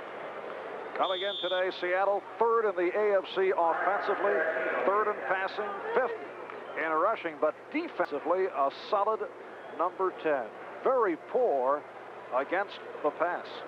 Can't win in the National Football League without defense. You can have all the offense you want. McCullum is now to the right side, and Largent is left. 1st down for Seattle at their 30-yard line. Come on, Lockie! Off the play action, Zorn looking for McCullum, and it is incomplete. McCullum covered by the free safety, Melvin Morgan. A timed corner route by Sam McCullum. Good throw, just maybe 2 inches off the mark. It's been kind of a conservative day for Zorn. He's thrown only 11 times, but he's 9 for 11 for 127 yards and has been just fine right throughout. One of the reasons he hasn't thrown that much is they've been getting to the outside with the rushing game. Dornick and Smith have been running the ball well. Why throw it up when you're running good? Jesse Green has come on, replacing Sam McCullum at the wide receiver. Green to the left, Largent is to the right side. The setbacks are Dornick and Smith. 3.5 left, 3rd quarter. Seahawks lead at 28-10. And Zorn dumps it off, but Smith actually was impeded by his own man, number 78, Bob Newton, and could not work his way free for that pass thrown by Zorn. So we'll have a 3rd and 10 upcoming. Right here, let's pause briefly for station identification. This is the NBC Television Network. This is KING-TV, Seattle. Thank you, Mr. Owens. Marv Albert with Mike Hafner from Candlestick Park in San Francisco. Seattle Seahawks leading the San Francisco 49ers 28-10.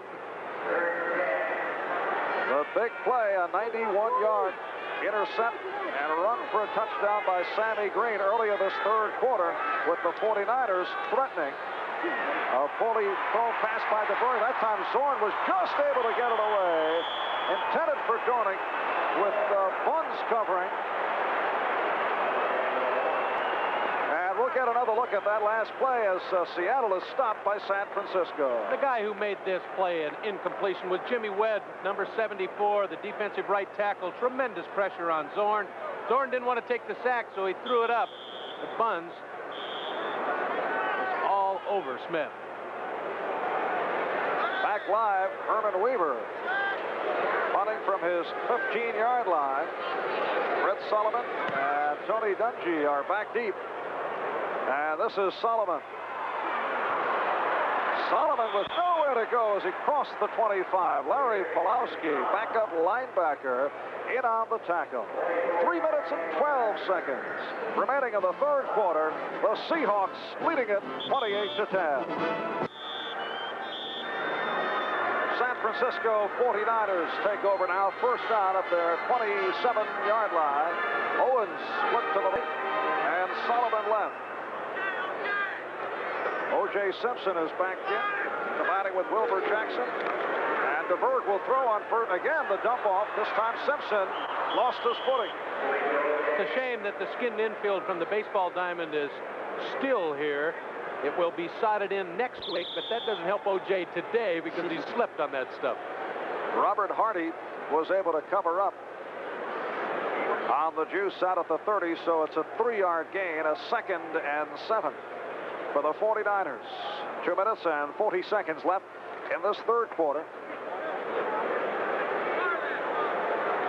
Once again, Solomon left and Owens right. Here's Jackson. That's tough running there. Just picked up a couple. That is really rough. Terry Beeson, the middle linebacker, making the stop. And that composition turf down there, the dirt for the infield, is very granular because of the winds here at Candlestick Park. And if you fall on that stuff, it's like falling on an emery board. How about that? Baltimore's not undefeated anymore. The Jets are so up and down. They're the most yo-yo team in the NFL, I think. They got their first win. The Baltimore Colts, Teddy saved his job for another week. Yeah, the Jets having a very strange ball club. Here's Simpson. Penalty marker down as O.J. got outside. O.J. Simpson out inside the 40-yard line. But a flag is down. Keith Simpson was able to finally get to the juice. And this could be a big disappointment. Yes, they're calling it back. Illegal formation, offense. It is a procedure call against the 49ers. Illegal formation. Let's see if we can see it from the snap. Evidently, somebody was in motion, but O.J. still got the moves. He gets to the outside quickly. You see the flag go down, and then that great burst of speed, and just tripped up for O.J. to gone all the way, but it all goes for naught. Simpson not very happy. The hand is for Simpson as he comes back to the San Francisco bench. It's been a solid ball game for O.J., and as you mentioned earlier, Mike, Coach Bill Walsh just wants to spot Simpson at times because, as he put it, wants to have him for the entire schedule, wants him for the 16 games. But O.J. has looked very, very well here today. Even on one leg. He's still one of the greatest. It is a 3rd and 8 now, back at the 28-yard line. Picks up on that fake by DeBerg, who went stumbling back as he handed to Francis. Beeson, the middle linebacker, hit on the tackle. Pittsburgh and Cleveland, I'll tell you, defenses stayed home for that one. Steelers do it 51-35. Right here, the 49ers not able to do it. And a punting situation as the rookie out of University of California, Dan Melville, gets set to punt away to that man, Tony Green. I still say he's due, Marv. You're talking about Green? Yes. Well, the rap against Tony, and I'm sure it's been written in Seattle as he awaits this hang time punt, is that he has shied away from traffic, and now he's in trouble with lots of traffic, and down he goes. The Redskins could not figure it out after the excellent year he had last season, making the Pro Bowl as a rookie. Came to preseason training camp and was not looking to get involved where there were a host of tacklers around, and the same thing happened with the Giants. They had him for a while and dropped him. Thomas Seabrook in on the tackle of Tony Green. Coming up in 2 weeks, Saturday, October the 20th, from Pretoria, South Africa, John Tate and Harry Garcia on Sports World, right here on NBC. First down at the 17-yard line, Sherman Smith out across the 20.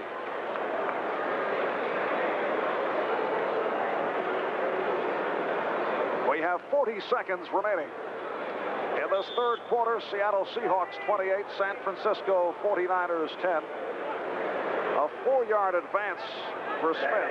It'll be a 2nd and 6. Setting the Seahawk line, Bebout and August at the tackles, Newton and Lynch at the guards, and the center is Yarno. The running backs are Dornick and Smith. Second back is Smith.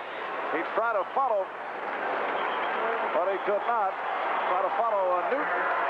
There was a fumble on the play. The 49ers claimed that they recovered, but the whistle had blown. His knee had touched. Whistle had blown.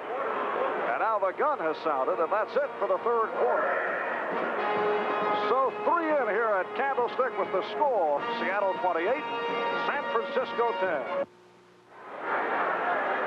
Start of the fourth quarter with the Seahawks leading it over the 49ers 28-10. I don't think Bill Walsh was very happy about that fumble recovery. He wanted that one to go his way, and he complained about it, too. Seattle with a 3rd and 6 at the 22-yard line. That's McCullum out of the slot, feeling right. And Zorn off the short set hits McCullum. Tim Gray, the strong safety, ran him out of bounds. So Sam McCullum picks up a first down.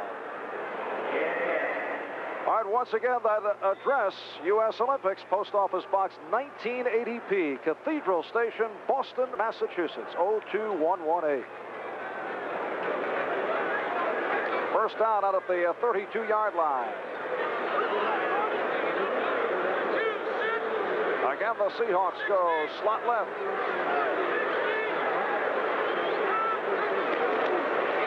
Off the play action, Zorn for Rabel.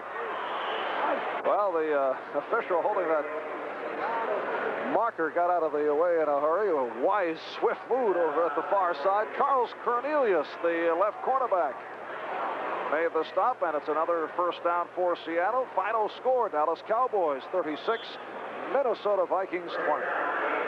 Like Dallas and Pittsburgh, the inside track to the Super Bowl again. First down at the 42-yard line. Time permits. Following the 49ers and the Seahawks, NFL report with a complete rundown of the day's activities in the National Football League. Largent, the intended receiver, Gerard Williams, covered him well, and Zorn got the idea, threw that one away.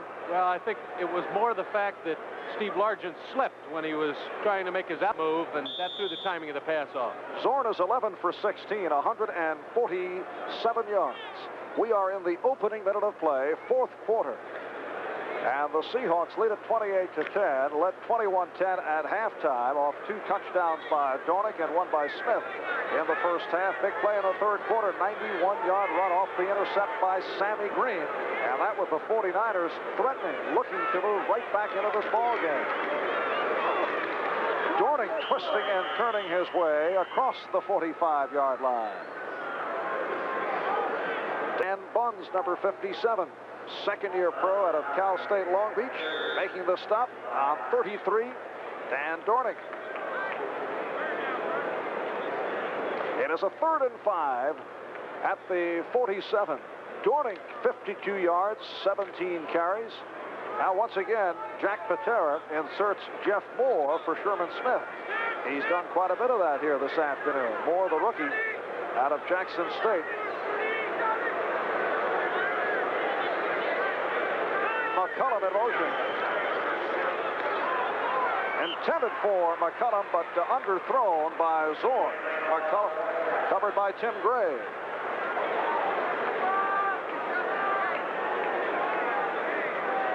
Jim Zorn has been conservative in his throwing today, and this is one of the first times.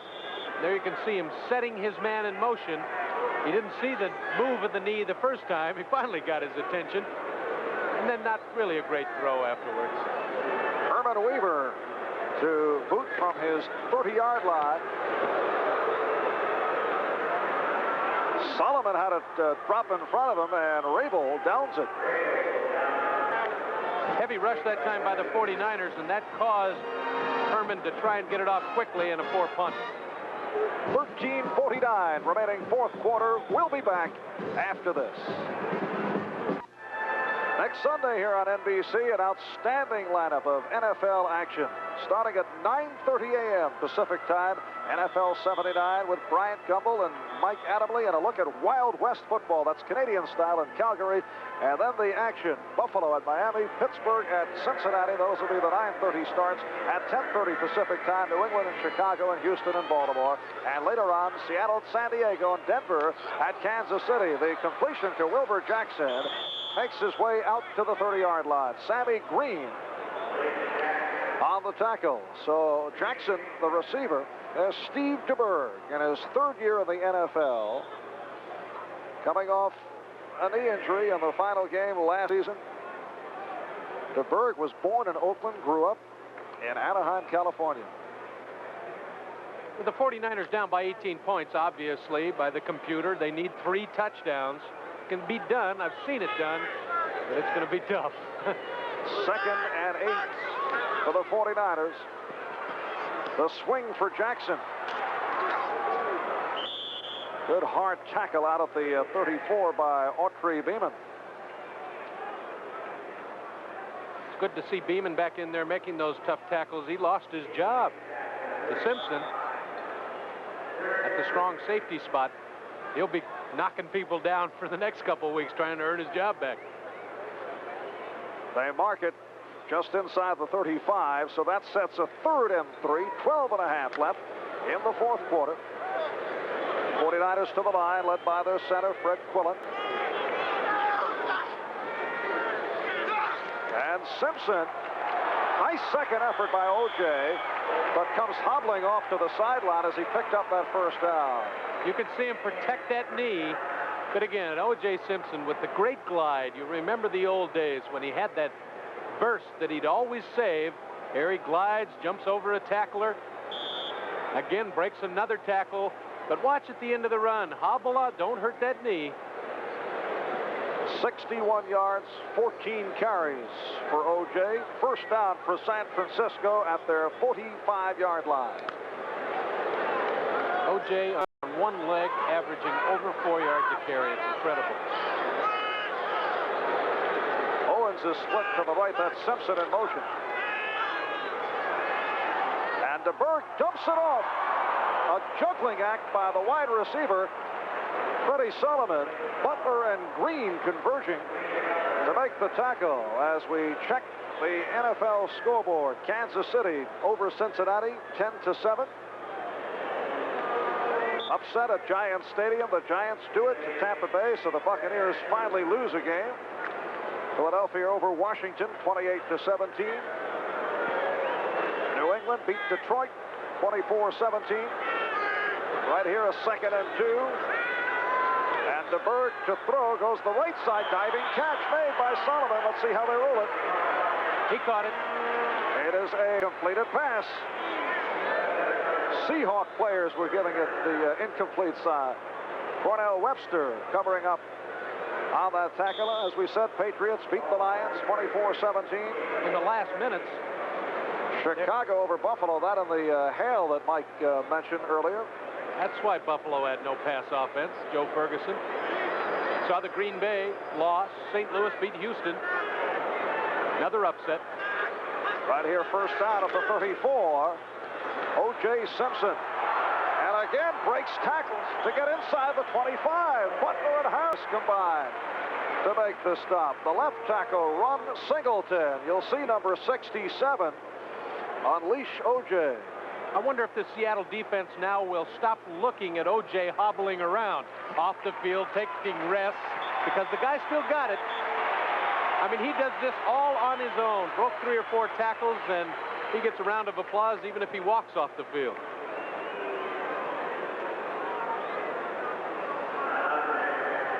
They're going to measure to see if he made that first down.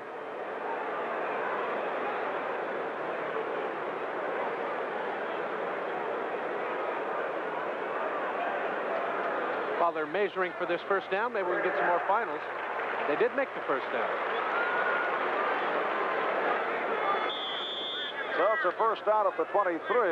There's that wild ball game between Pittsburgh and Cleveland. Steelers winning at 51-35. Denver over San Diego, despite the fact that Dan Fouts had haywire statistics. L.A. leading New Orleans in the third, 28-7. Here's to Berg with some time. The tight end McAfee on the reception as Butler, the right side linebacker, made the stop inside the 20. So it's only a pickup of about 4. And that brings up a 2nd and 6 for San Francisco. There's the second-year pro out of Notre Dame. His dad played for Alabama and was a fine player for the New York Giants over 5 seasons. Ken McAfee. Baltimore beating the Jets 10-8. Dallas over Minnesota 36-20. It's a 2nd and 6 right here. Wilbur Jackson down to the 10. Inside the 10-yard line. So a 1st and goal for the 49ers. Beeson and Webster on the submarine tackle of Jackson. And again, Steve DeBerg has been using the short routes all day. I think the only deep pattern he's thrown was that turn in earlier to Freddie Solomon. The rest, the dump off to the running backs, the quick ins to the tight end. 9 minutes remaining, 4th quarter. 49ers 1st and goal at the 9. There's a final. The Rams beating New Orleans 35-17. Second back, Linville Elliott. Elliott with a good second effort to get home. Linville Elliott.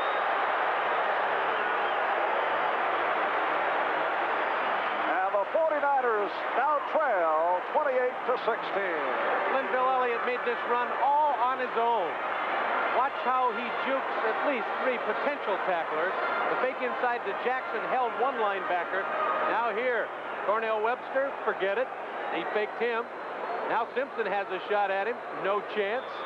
Spins around. Dave Brown says, why tackle him? He's already scored. So the 49ers showing spurts of success, and this drive was one of them. Really damaged by that. We go back to it again, that early 3rd quarter interception. 91-yard return for Sammy Green. Montana the holder, and Worthing puts it through. A timeout called, 8:54 remaining 4th quarter. Seattle now leads San Francisco 28-17. Back at Candlestick Park in San Francisco, Marv Albert and Mike Hafner as you check out that last 49er drive. 9 plays, 72 yards, 4 minutes and 55 seconds. Tapped off by Elliott, running it in from 9 yards out. Here's Jeff Moore for Seattle to the 20, 25, down at the 30-yard line. Gang tackle led by Tony Dungy, the backup safety man. Gordy Saraceno also involved, and the Seahawks now 1st down across the 30-yard line.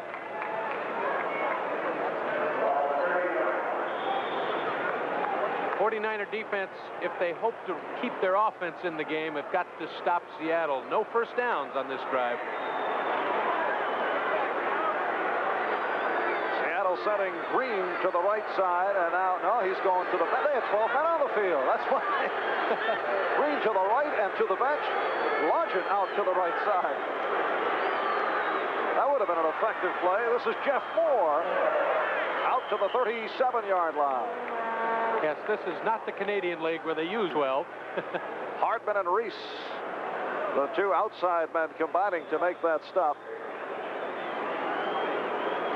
San Francisco with a front 4 of Reese, Vincent, Webb, and Hardman.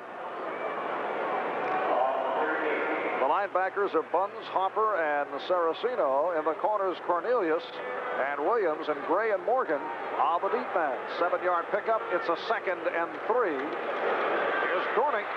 Trapped. Trying to cut back, could not. Dan Dorning had no running room at all. Cornelius, the left cornerback, combining with the left side linebacker Saraceno. Gordy Saraceno strung that out well and gave a chance for Charles Cornelius to push Dornick out of bounds. Ball is placed at the 38, and it is a 3rd and about 1.5 yards. Big play. They go double tight end, Peets and Bell. 49ers want that ball back. They're on the dirt part of the infield. They're not going to get the good footing. the 49er defense on.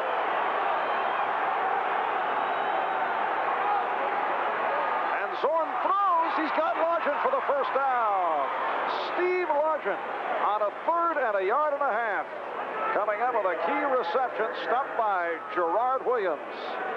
I'll tell you what, Jerry Rome up in the box must have been listening, because it's tough to get your footing on a running play at 3rd and 1.5 in that skin part of the infield. So he went to the pass, and he saw that Gerard Williams was off of Largent. That's as good as a running play any day of the week. 6:45 left in the 4th quarter. McCullum is left and Largent right. First down for Seattle at their 48-yard line. A couple of people jumped right there. Looked to be Steve August, the right tackle. Brian Peets, the tight end. We'll have to wait and see. Penalty markers all over the field. I like your second choice. Offside. 88. Offense. He didn't even give us the number. We know it was Brian Peets. The tight end jump. Offside. Number 88. Offense. All right. Decline. Thank you, Pat Haggerty.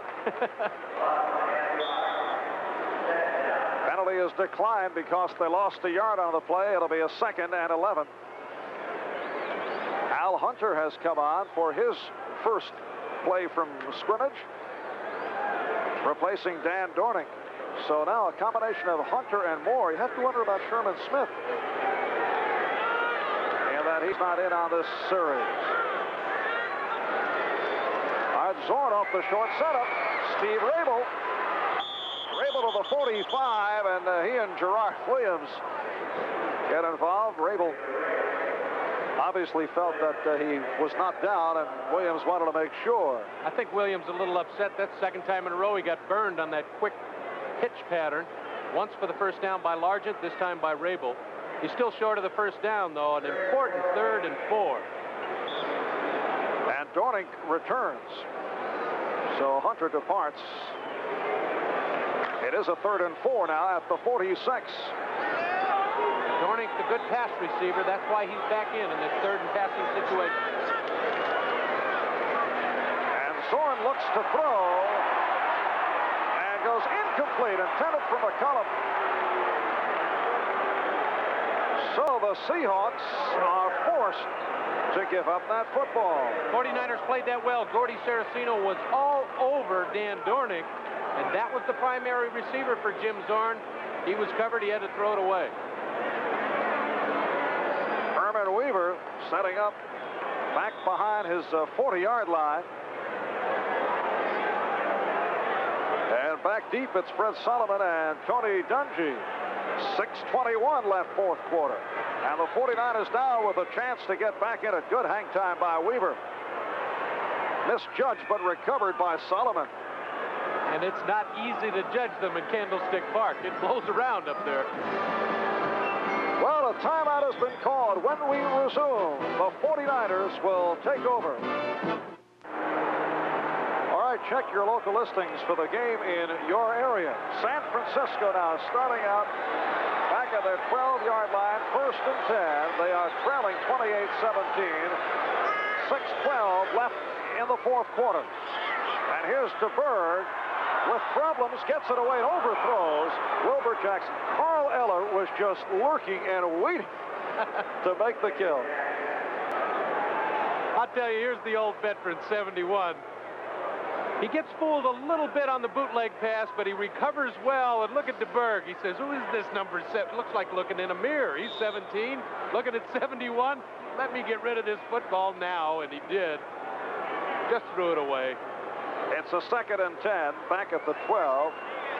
We've received word that Sherman Smith injured his wrist in the first half, but apparently Jack Patera said that Smith is all right, just wants to get a look at some other people in the backfield. That's why he wasn't in there the last couple of series. Paul Hofer on the completion, hit down, though, across the 15 by Keith Simpson. Now you know why Keith Simpson has won his job at the strong safety. He's beaten out Autry Beeman. He reads pass well. And I'll tell you, the 49ers hit it with Hofer just sneaking out of the backfield, but they didn't fool Simpson. Perfect tackle, right at the knees. It is a 3rd and 6. That's the 8th different receiver the 49ers have thrown the football to today. It's tough when you're trying to play catch-up.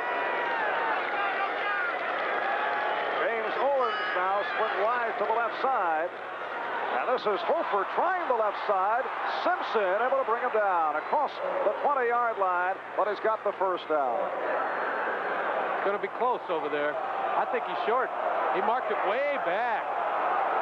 Yes. Oh, and the 49ers are not happy where that ball was played. Yes, you're right. It has been marked right across the 20-yard line, so it is short of the first down. It'll be a 4th and about 1. And they're going for it. Coming up next, NFL report following the Seahawks and the 49ers, and we have 4 minutes and 45 seconds remaining in this 4th quarter. Here's the ball game right here. 4th down, a little over a yard to go. If they don't make this, we can start singing goodbye. Jackson and Hofer are the running backs. Penalty marker thrown down. It's completed to Hofer for the first down, but we'll have to wait and see. Delay of game, offense. Delay of game. They didn't get the snap off. That's the quarterback's fault.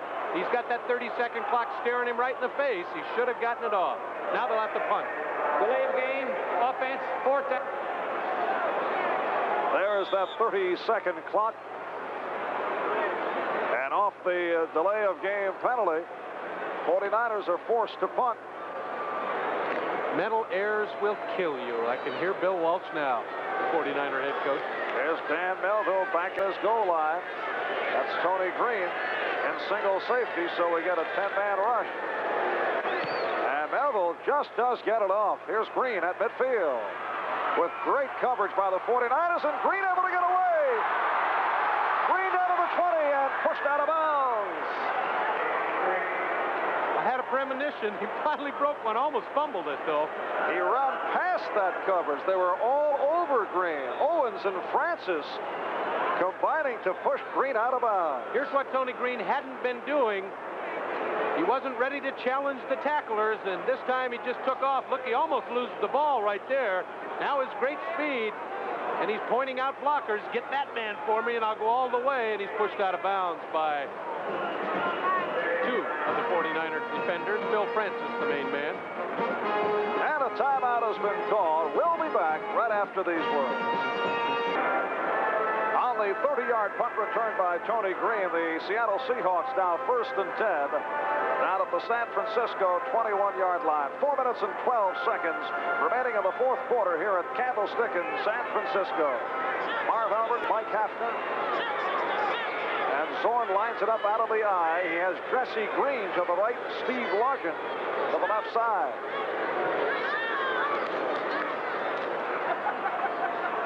Jeff Moore, Jimmy Webb, the right defensive tackle, makes the stop on the play. It is a advance down to the 17-yard line. It'll set up a 2nd and 6. Seahawks in this situation want to see that clock running and running, and it is. Right now, the Seahawks with Al Hunter and Jeff Moore as the running backs. So Jack Patera continues to shuffle in that backfield. Long count by Zorn. Here's Hunter. Turns the corner. Al Hunter making the move on the outside with Buns and Morgan. Finally able to collar him. And they mark it down at the 11-yard line. It's a first down, but I'll tell you, Al Hunter will hear from his offensive backfield coach. He wasn't supposed to run out of bounds on that one. First down at the 11, 3:28 remaining in this 4th quarter. McCullum is to the right. The tight end is the rookie Bell. And Hunter and Moore remain at the running back position.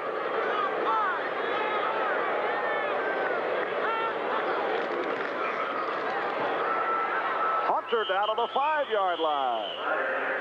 Hunter, the 3-year pro out of Notre Dame, the first man in Notre Dame history to rush for 1,000 yards in a single season. He was selected in a supplemental draft a couple of years back, stopped by Gray and Morgan. And it'll be a second down at the 5-yard line for the Seahawks. You can tell the defensive problems for the 49ers when you start mentioning safeties making the tackle on 5-yard runs. 49ers with all kinds of shuffling in that secondary throughout the year. 2nd and 5, and Zorn wants to talk it over. I messed up the signals and called timeout, a kind of a wasted timeout.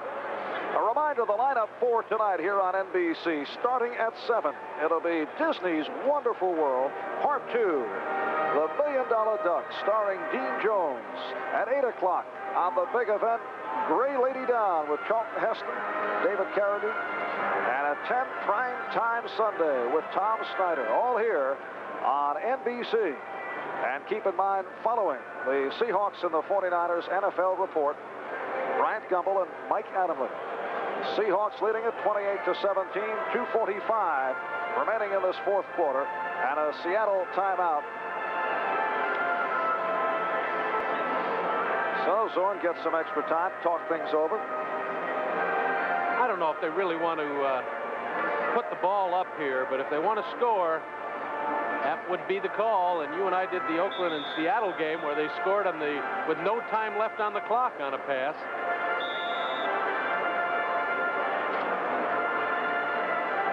Now we're set to resume. It is a 2nd and 5 coming up from just outside the 6-yard line. That's Peets setting up as the tight end on the right side. Here's Al Hunter. Making his way inside the 5, Brian Peets, the tight end. That time was tossed down by one of the 49ers. It was Peets who led Hunter on that move inside the 5. Tim Gray, the strong safety, making the stop. Outstanding passing day for Jim Zorn. Conservative throws, again hitting his backs, but no interceptions. It's as if he has changed his personality. Actually, the Seahawks had a definite philosophy coming in, but the game has also dictated to that philosophy as we get the 2-minute warning. As a result, it has been a solid game for Jim Zorn. 2 minutes to go, fourth quarter. Seahawks leading it 28-17. Crowd of 44,592 at Candlestick. They had 5,100 no-shows. So 44,000 on hand. 2 minutes to go. It's a 3rd and 1 down at the 2. That's Lodgen peeling off. And Zorn on the roll. And Zorn will try to take it, and he does. Jim Zorn nipping the left-hand corner. Just able to beat Willie Hopper, the right side linebacker. And the Seahawks now take a 34-17 lead. Jim Zorn, I said a passing play would get them a score, and Jim Zorn had the option here. Fakes inside to Jeff Moore.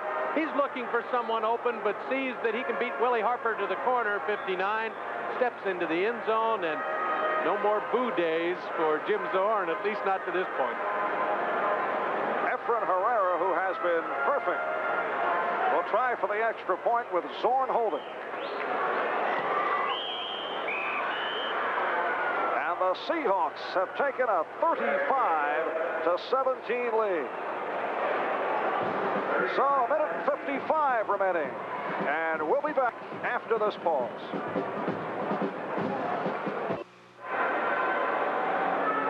Efren Herrera now will kick off for Seattle. The Seahawks leading it 35-17. There's Herrera. It's not kind of a low-key day, just placement kicking. It's Stand nice. right in there and boom them through. Takes the pressure off. Hofer and Owens are back. Seahawks will move on to play the San Diego Chargers at San Diego next Sunday. Going to be very, very interesting in the AFC West, as everyone predicted going into the season. Might be the toughest conference in all of the National Football League. 49ers will move on to play the Giants, who upset the Tampa Bay Buccaneers earlier today. Line drive kick by Herrera, and takes a tricky hop. Hofer able to field it. And Hofer with nowhere to go. Cornell Webster able to get to him after Dufek could not bring him down. Like a 9-iron shot. Hit at the 10-yard line and stuck within birdie range. And Hofer had no chance because coverage was down there to swamp him. 49ers first down at their 18-yard line, 1 minute and 48 left. Seahawks lead it 35-17. 2 touchdowns by Dornick, 1 by Smith. The big one on the 91-yard run off the intercept by Green. Zorn ran it in just moments ago. This is Hofer. And we've had some interesting hits here this afternoon. O.J. has been involved in a couple of them. That time Keith Simpson sending Hofer flying. Obviously, with this ball game out of sight for the 49ers, Bill Walsh just using it for clinical purposes as you take a last look. And again, Hofer has been watching the dives. There's another 9-pointer. He got an extra 3 yards jumping up in the air. You can get hurt like that, though. 2nd and 3 out at the 25-yard line. Running backs are now Landell Elliott, number 35, and Wilbur Jackson, number 40. This time DeBerg will throw, and he's got Elliott. Elliott pushed back the other way by the right linebacker, Keith Butler. I think they'll mark him down. First down yardage, though. Good tackle by Butler. Cronin and Butler in on the stop. First down is picked up. 49ers now in that hurry-up offense that we saw at the end of the first half. A completion to James Owens. Try to scramble for some more. Another first down for the 49ers. Clock is running. 1 minute 5 remaining. Oh, Steve DeBerg fires again. He's got Owens right near that first down marker. And DeBerg, we're told, has now clicked with 9 different receivers here today. Another first down was picked it up. Well, we have an opportunity. Let's thank our statistician, Jack Prote, our spotters, Alan Cusick, and Bob Coffey. I'm expecting DeBerg to throw one to head coach Bill Walsh any time now. He's running out of people to throw to. James Owens, I might mention, was a running back when he came to camp. They switched him to wide receiver. Then there were injuries, back to running back. Now back out to wide receiver. He's still learning. Owens is out to the right. Slingshot pass complete to Solomon. And he's to the 30-yard line. Another first down for San Francisco. 40 seconds remaining in the ball game. The Seahawks leading it all the way. They lead right here 35-17. Clock continues to run. Penalty marker is thrown. Beautiful catch by Owens. Another first down, and now a timeout called by San Francisco. So James Owens, who I mentioned earlier, had been having a disappointing rookie season, is having his finest game. There's the call, though, an offside. And you know who it was against? James Owens. He jumped before the snap. The executive producer of NBC Football is Don Ohlmeyer. Our coordinating producer, Ted Nathanson. The telecast of today's game produced by Roy Hammerman, directed by Barry Stoddard, technical director Rick Lombard, and the associate director Ray Lanassi. And I want to congratulate our crew. They did a heck of a job today. Right on the spot as usual. Mike, you're just appreciative they spelled your name right earlier. 27 seconds remaining. Off the offside called on Owens, it'll be a 1st and 15 back at the 35-yard line.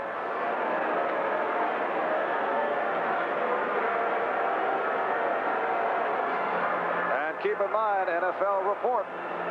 Upcoming with Bryant Gumbel and Mike Adamle. Quick rundown on the National Football League from this afternoon. I think there are a few people that might be interested in a couple of scores. Bryant and Mike will give it to you all right after us. 49ers with one timeout remaining. San Francisco got off to a 0-5 start in 77, 0-4 last year before picking up a first win, going on to 2 up and 14 down, and Bill Walsh with another very long season in front of him. They're already talking about that great draft position they're going to have next year. They will finish today 0-6, while the Seattle Seahawks will make it 2 up and 4 down. Well, Dwight Clark, number 87, a rookie out of Clemson. Teammate of Steve Fuller at Clemson has come on for the first time. He is flanked to the right side. And here is DeBerg looking left and then throws way off the mark, but a great leaping catch was made. Freddie Solomon in a crowd with 17 seconds remaining in the game, and a San Francisco timeout is called. I'll tell you, Steve DeBerg knew where Freddie Solomon was supposed to be. And again, he kind of slingshotted it because he was under pressure. And watch Solomon with a great concentration. Excellent job in front of Dave Brown, the cornerback. Solomon, I didn't even see him. He's so short. He snuck in between and in front of Brown and made the reception. Freddie goes 5'11", 188, out of Tampa in his 5th year. 49ers have just utilized their final timeout. 17 seconds remaining in the game. 35-24 sounds better than 35-17. I think Bill Walsh wants to score. 49ers come off the loss in San Diego last week, 31-9. And their 4 previous defeats, if that's any consolation at all, were closer. But I tell you, when you're 0-6, you're dying, no matter what the scores. That's right. Death.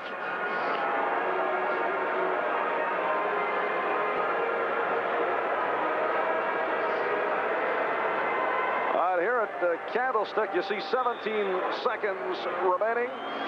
Not too many folks out in the seats in that area under the scoreboard, although we did get 45,000 on hand here today. A lot of time here on this timeout, and they can't blame this one on a television commercial. Folks, it's not us. We're still here. We're not trying to duck one in. Now we're set, I think. Steve DeBerg's got 3 shots at this touchdown. He's just inside the 10-yard line. He can throw all 3 times. They have 1 timeout remaining. The rookie Clark, flank left side, and Owens to the right. And DeBerg, with much time, goes short to Francis. Francis near the goal line.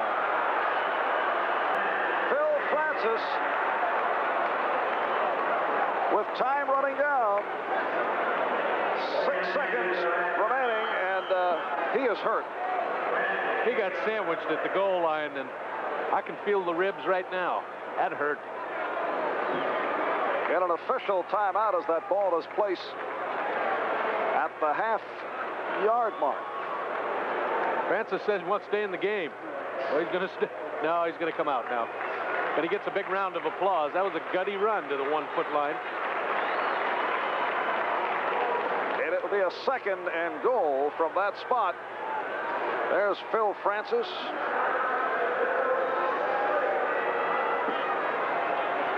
You got 1 shot at it now. If you're going to run, you've got no timeouts left. If he doesn't make it, the clock's going to run out.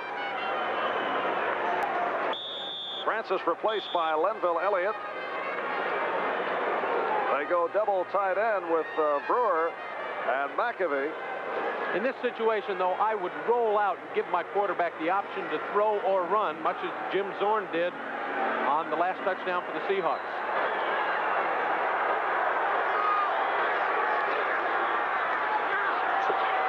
Well, DeBerg throws in the crowd, and McAvee, he caught it. Oh, a spectacular catch by Ken McAvee. I tell you, Steve DeBerg threw it up and hoped that McAfee caught it because he was well covered. But that was just a great catch by the former Notre Damer and #1 draft choice of the Niners. No time remaining, and McAfee with a tremendous effort. Again, Steve DeBerg has the option to run or throw, and you'll see the coverage. They're all over McAfee. Jumps up in the air, almost loses the ball, regains control, touchdown. Well, McAfee caught one for 50 yards earlier. It has been no secret that he has been a major disappointment, but he's had a good one here today. Now Joe Montana will hold. Here's Ray Worthing. And that's the ball game. So the 49ers ended with the score. And the Seahawks have defeated the San Francisco 49ers by the score of 35-24. 49ers at 0-6, Seattle at 2-4. This is Marv Albert with Mike Hafner saying so long from San Francisco. Promotional fee has been paid to NBC by United Airlines. United's building the largest airline in the world around you. Fly the friendly skies.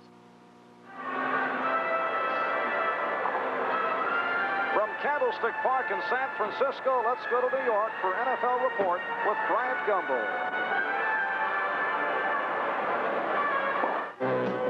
Hello again, everyone. Welcome back to NFL 79 in New York. About time to turn out the lights. We'll give you all the finals of today. Let's start with Kansas City, Cincinnati. The Chiefs a winner 10-7. In the Meadowlands, the New York Giants upset the Tampa Bay Buccaneers 17-14. Philadelphia Eagles got 4 touchdowns for Wilbert Montgomery. They beat the Washington Redskins. Final there 28-17. Another scare for New England, 24-17 over the Detroit Lions. The Chicago Bears came up big today, beating the Buffalo Bills, who had been averaging a whole bunch of points a game. Walter Payton, 155 yards. Bears a winner, 7-0. Green Bay has been a real mystery. They killed the Patriots last week. Today they lost to the Falcons 25-7. 3 Tim Mazzetti field goals in that one. Very big upset in the Astrodome. The St. Louis Cardinals beat the Houston Oilers 24-17. How about this one? 86 points scored in this game on Lake Erie. Steelers got the most of them, 51 to be exact. 5 touchdown passes, however, for Brian Sipe. Going to have a tough time figuring out the San Diego Chargers. They had been averaging 28 points a game, but today the Denver Broncos shut them out, 7-0. Well, the Boo Birds will get off Pat Hayden for a while. He threw 3 touchdown passes. Los Angeles beat New Orleans 35-17. The Jets in Baltimore, the Baltimore Colts finally come up with a victory, their first in 6 weeks. Final there 10-8. And a big day for Tony Dorsett, 146 yards, 3 touchdowns. Dallas beats Minnesota up in Bloomington 36-20. And our other final, as you just saw, Seattle beat San Francisco. The final there was 35-24. Don't forget to join us next week here on NBC. We'll have a full day of NFL football. Mike and I will get it started at 12:30. Pittsburgh, Cincinnati, Buffalo, Miami to follow. After that, we'll have football throughout the day. Brian Gumbel for Mike Adamle and all of us at NFL 79. Thanks and good night.